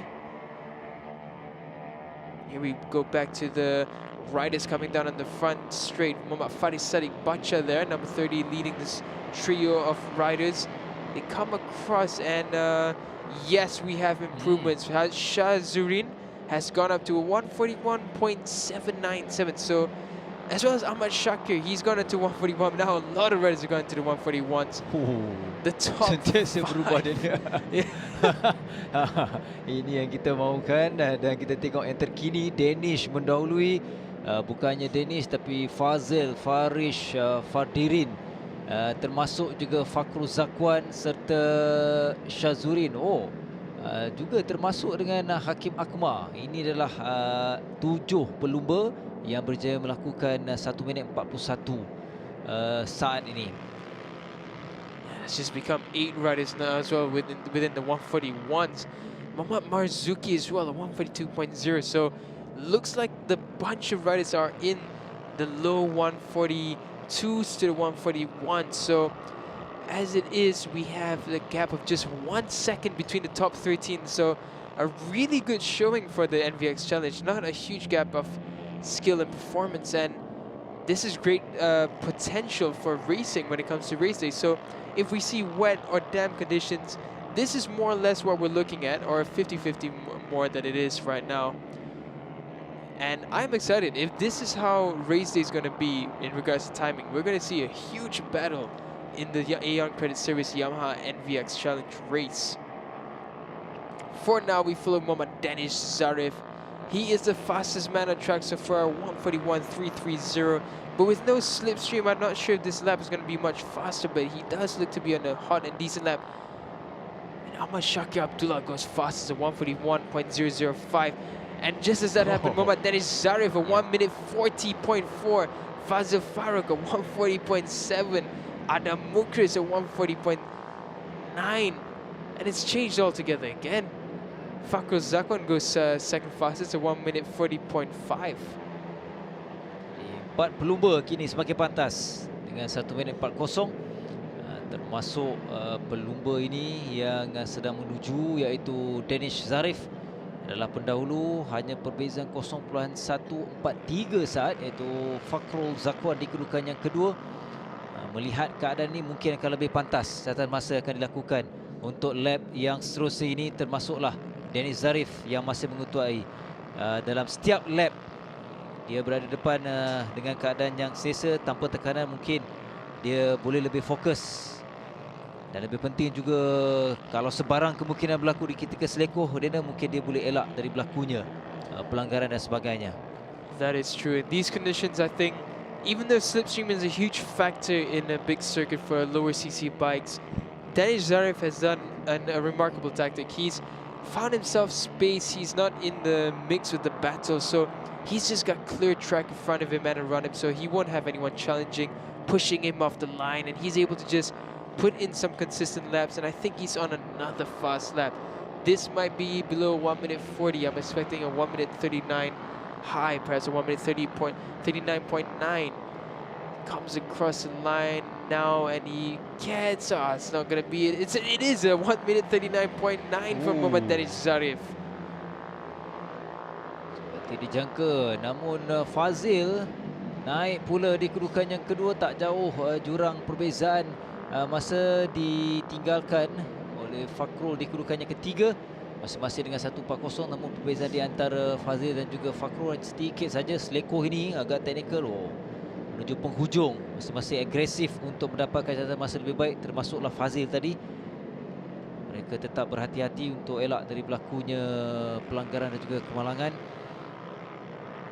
1 minit 39.911. Danish Zarif adalah terpantas. I would say one rider who's really not had the session that he would have liked is Arash Tsunami. He's down with a 145.793, and that's strange because if my memory serves me right, Arash Tsunami has been lightning fast when it came to wet weather riding, but one rider we have to give great props to is Hijaz Nurkase. She's up in 7th. She's only 1.1 seconds off Muhammad Danish Zarif's time, and she's doing a great performance in this 50-50 condition. And I think Hijaz Nurkasi has really trained well from round 2 into round 3. I think she's going to be definitely a contender coming into the race tomorrow. Small young rider she is, and here she comes down the straight. This could be a good improving lap from Hijaz Nurkasi.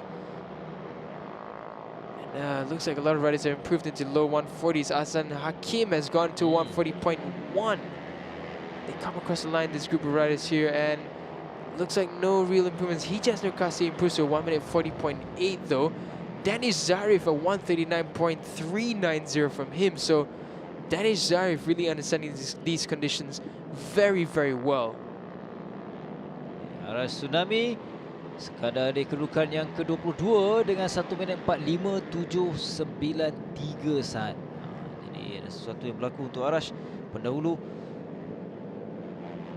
Jadi perlumbaan sebenar nanti akan lebih sengit untuk perebutan kedudukan keseluruhan kerana Arash adalah juara dalam 2 pusingan terdahulu, pusingan pertama dan juga pusingan yang kedua. Ini dah mutamat untuk latihan bebas. Danish Zarif terpantas satu-satunya pelumba yang mencatatkan 1 minit 39.390 saat. Manakala selebihnya ada 7 pelumba lagi yang melakukan 1 minit 40 yang diketuai oleh Azhan Hakim Ama di kedudukan yang ke-8.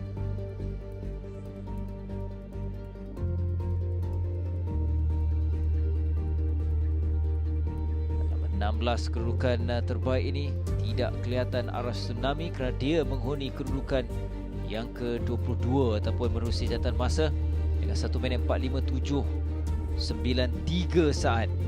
Itu dia Arash Tsunami di kedudukan yang ke-22.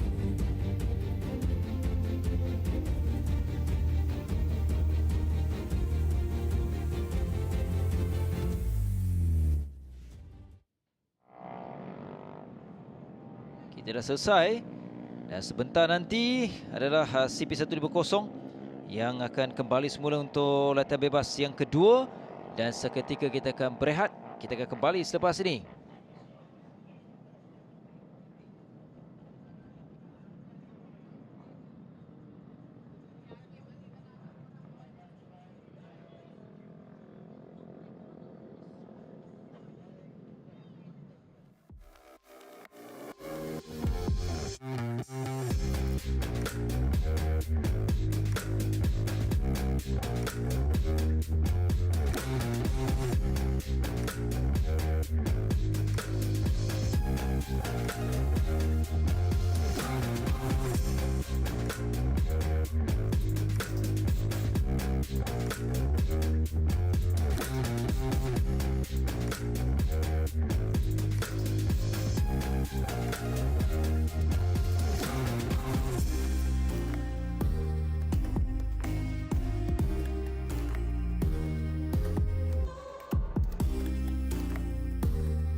So we are back with the final action of the day. Before we go for our lunch break, we have the CP150 free practice 2 session.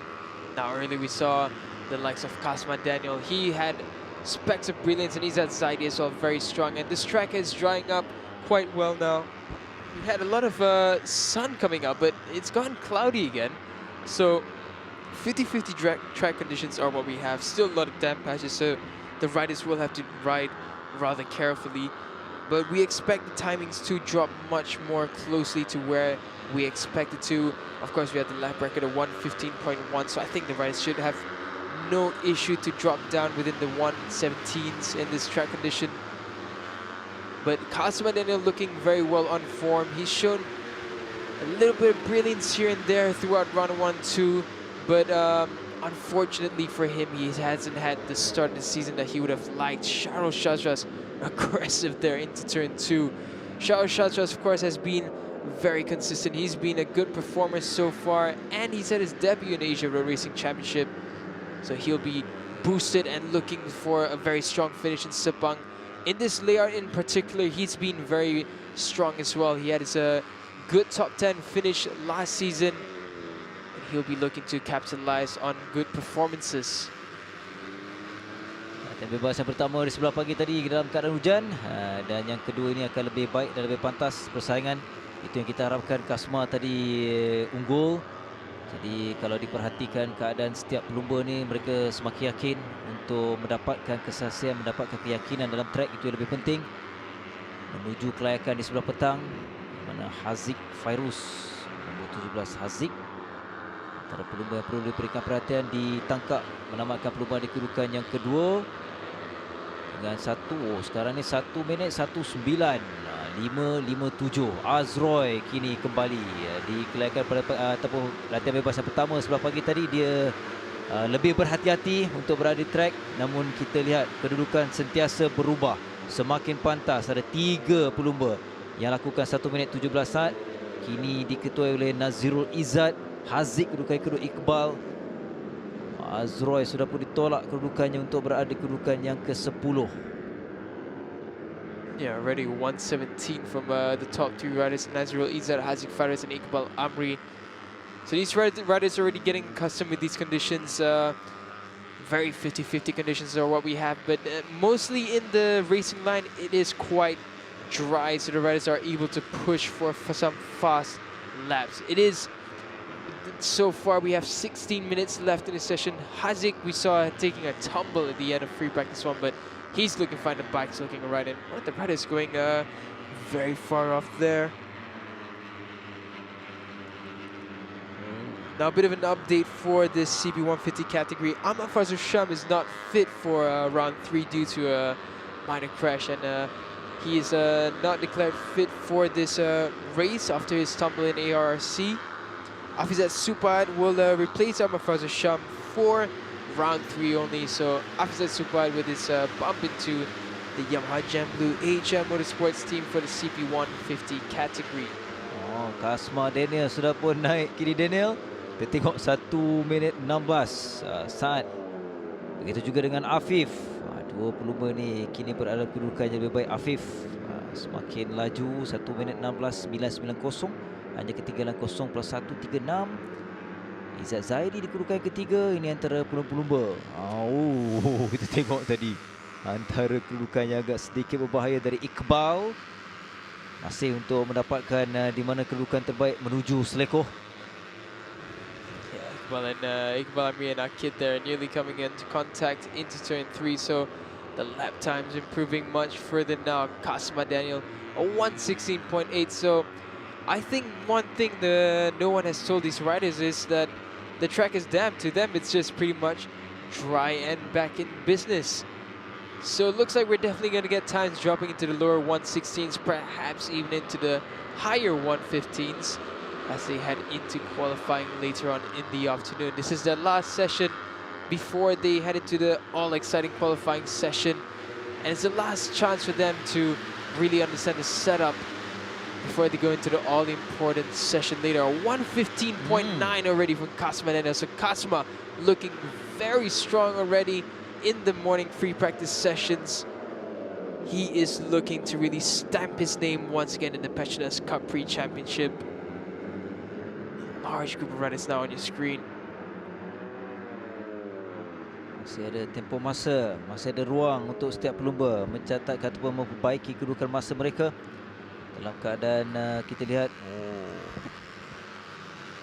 dalam kedudukan yang cukup baik, Afif dia masih kekal di kedua terpantas. Izzat juga kekal. Ada ketika dia turun, kemudian tadi masih kekal dengan 1 minit 16 5.25 yang terpantas. Konsisten catatan masa dilakukan oleh Izzat Zaidi. Ini dia Afif Amran. Afif is in a really good pace for now. He's looking to make it his hat trick and run away almost with the championship, but he is going to be in quite a challenge as Kasma Daniel is really looking on song with this machinery. And now you can see all these riders scrapping it out for a slipstream. Izam Iqmal there in the picture. Izam, he is currently, all the positions changing. Azroy Hakim Anwar goes fast as a 1:15.8 from Azroy. Afif didn't improve on that lap, but it was a decent time from him. Helmi Asman looking much more himself. He is in 6th with a 1 minute 16.6. So we have most of the front runners in this large group on your picture. And you can see Ruslan there as well, just taking a cheeky look behind.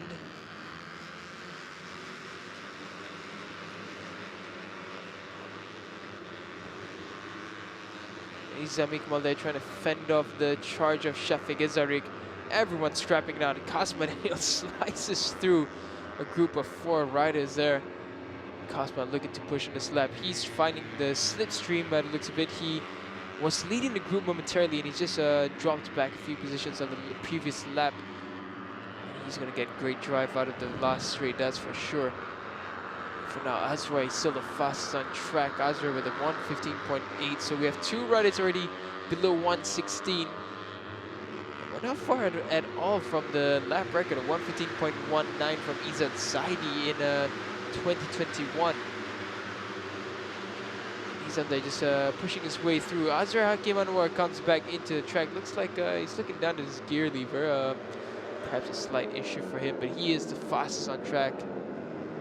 No rider has really improved on the previous lap. Everyone doing quite relatively slow timing. I think everyone's just battling out for positions and repositioning themselves for a run down the straight with the slipstream.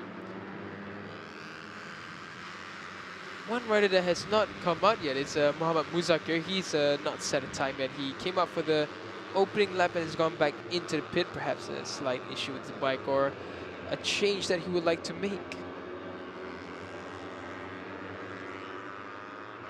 Sudah meninggalkan track, jadi mungkin ada satu yang perlu diperbaiki. Ada seorang pelumba yang mengangkat tangan tadi, Daniel. Itu antara isyarat yang perlu kita berikan perhatian. Kita tengok nanti kemungkinan kedudukan akan berubah untuk catatan masa yang lebih pantas. Kita perlu menggunakan peluang ini kerana Azroy tidak berada dalam kelompok besar ini. Adakah lap yang seterusnya, lap yang ini akan menyaksikan perubahan kedudukan yang keempat, ya. Dan Kasma juga sudah pun mengambil alih kedudukan Azroy seketika. 1 minit 15 5.37 saat, lebih pantas dari Azroy dengan perbezaan 0.336 saat. Kalau Afif di kedudukan yang ketiga, Azroy masih lagi berada di pit bersama dengan pasukannya. Sesuatu yang dibincangkan, itu adalah kebiasa berlaku. Dan adakah dalam sesi latihan bebas ini akan ada catatan yang lebih pantas dari Izzat Zaidi yang dilakukan pada edisi lalu dengan 1 minit 15.190 saat. Namun sekarang ini adalah 1 minit 15.537 saat dari Kasma Daniel. 2 pelumba yang lakukan 1 minit 15, Kasma dan Azroy Hakim Anwar. Yeah, this is amazing from Kasma Daniel because a 1:15.537 is only about 0.3 plus seconds off the fastest lap time ever recorded here by Izzat Zaidi, and he's doing that in nearly damp conditions. These are 50-50 conditions. So Kasma Daniel looking really, really strong in Sepang right now, and I think he's going to really bring the challenge to Afif for the championship if he's able to string together some really good performances for the remainder of this 2022 season.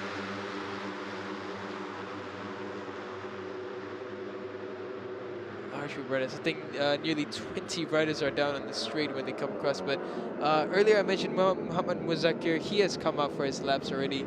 He's sitting in 14th with a 117.263. We all know Muhammad Muzakir. He is very happy in the Sabang International Circuit, so I think he'll be able to push up a bit further. Afizat Supa doing a pretty decent job, at 2.43 seconds off the fastest time. He sits in 21st. Afizat Supa, of course, he's replacing Ahmad Fazul Sham. He's doing a good job so far on his CP150 free practice 2 session. Now we have a good onboard camera view of Muhammad Haziq Fairuz.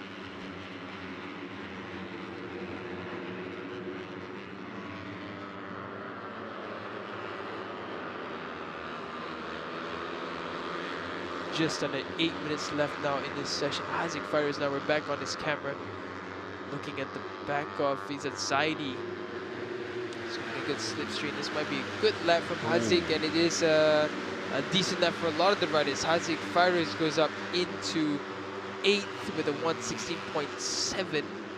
Azroy shoots up into 3rd with a 115.873. Apologies, Izzat Zaidi has shot up into 2nd, 115.7.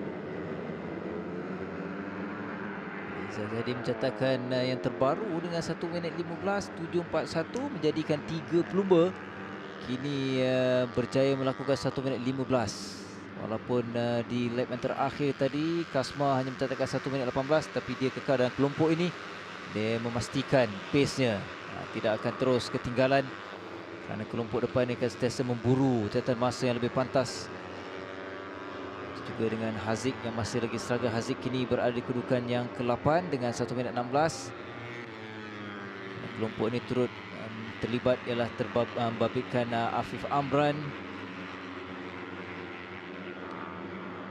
0.204 saat itu adalah perbezaan.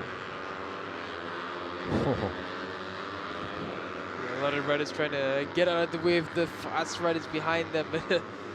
Nearly jumping over the curb there. And now you see Kasper Daniel sandwich between Nazrul Izzat and Aiman Tahirudin, but he gets good drive coming out. Aiman Tahirudin is improved into 5th with a 116.1.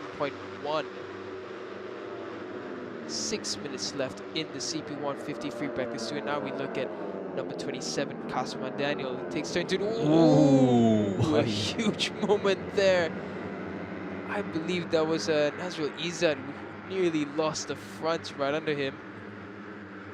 That was a huge moment. Let's hope we can get a replay of what happened there. Actually, it could have been Izzat Zaidi as well. Couldn't really catch that. Here we look at Kasper Daniel as he comes in, and watch out for right behind Kasper Daniel. Just on the slightly sharper inside line, just early on the gas, nearly losing the front there. Was it Aiman Tahirudin? Couldn't really catch that. It looks like Aiman by possibility. They come through now into turn 7. You see Izzat Zaidi still at the front there. Izzat going hard on the inside. You see Azra Hakim Anwar now, he's coming out for his second stint. He came in after just 5 laps earlier, so let's see what Azra can do now after some adjustments on his bike. There you see Ahmad Afif, he is the championship leader still.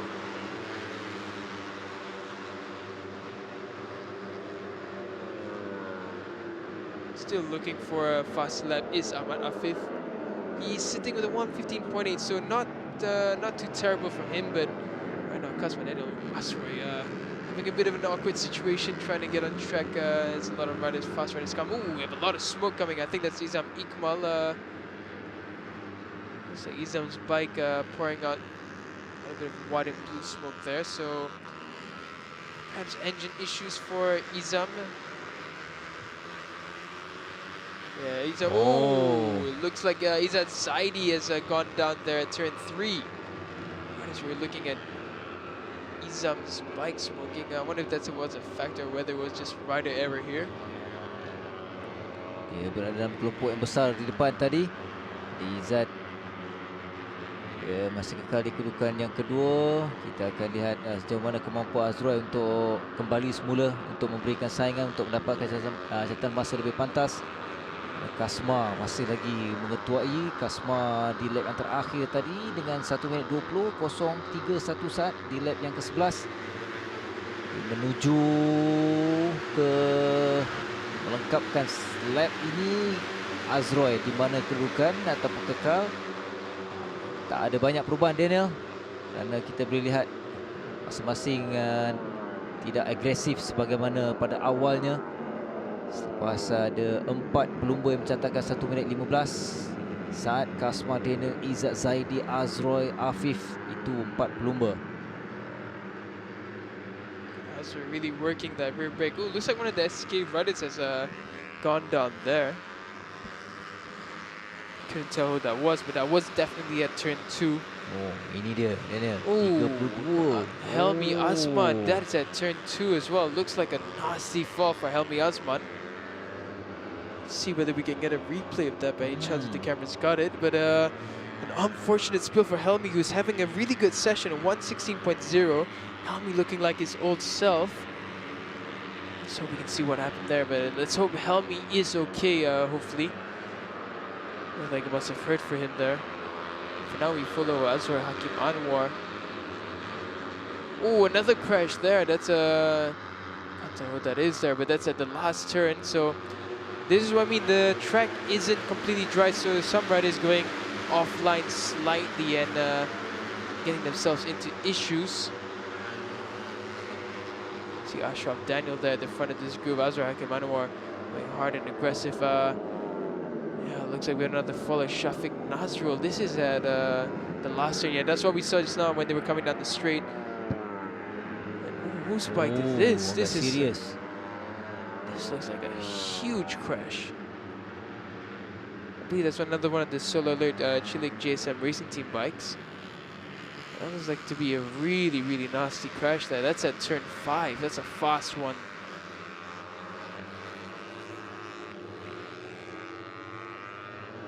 So for now, we follow turn 5. You see this large group of, I was about to say 8-9 riders, but the rest of the pack has just joined at the back there. Mohamed Muzakir leading this group of riders. Muzakir, he sits down in 17th. He hasn't really improved much, at 117.2, so he is out of top 10 contention in this free practice session, unless he can really improve on this lap. They should have... Yeah, as they come across the line, it will be their final lap to complete. I saw Kasma going down into the pit, so that should conclude the session for Kasma. One rider we haven't mentioned enough is Akid. He is down in 14th, so not the greatest of sessions from Akid Aziz. He's sitting with a 117.0.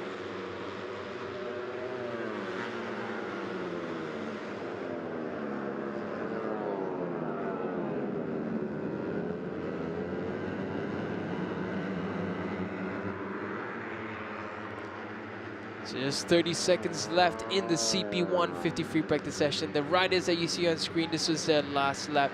Azra Hakim Anwar now trying to go on Abdul Muhammad Waslan. Abdul Muhammad, he is down in 20th with a 117.5. So the gap between the top 12, top 13 is not much at all, but below them are all doing in the 117s.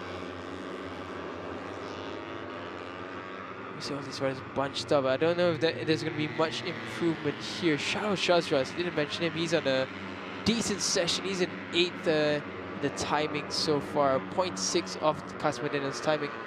116.2 from him. So great performance so far from Shao Shazras.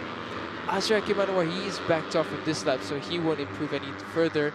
Let's see Shao Shazras. He's going to get good slipstream. He looked like he was on a really hot lap. Comes across now. It's going to be a good lap from him. Yes, it's a 116.2 as well, so didn't improve, but consistently in the 116.2s for Shao Shazras.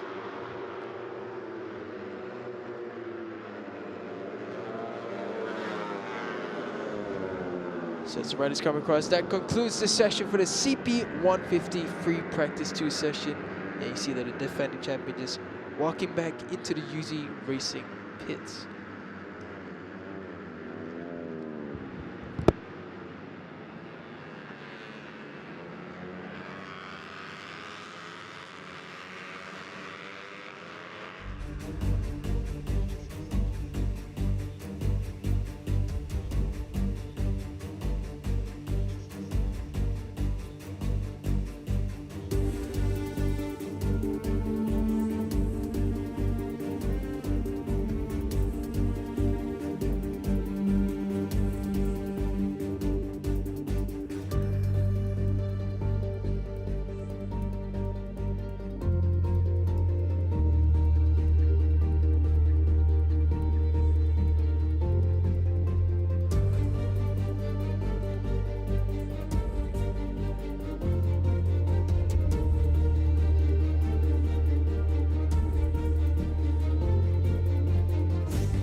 So that is the end of our morning session for the action in round 3. Now don't forget, we will take a short lunch break, but we will be back with more action after this. Betul. Keadaan pun kering tapi seolah kemungkinan hujan kembali akan turun. Jadi itu antara cabaran yang akan ditemui oleh setiap pelumba dan satu perkembangan yang baik. Saya tertarik hari ini Daniel untuk Kasma. Kasma, pembulan yang hari yang lebih baik dibandingkan pusingan yang kedua lalu. That is right, Kasma is really on form, but look out for the weather because I don't think this is the story that has ended because looks like it might rain some more. But we'll see all of that later with qualifying as well as a shootout later on. We'll catch you guys later. The power of dreams.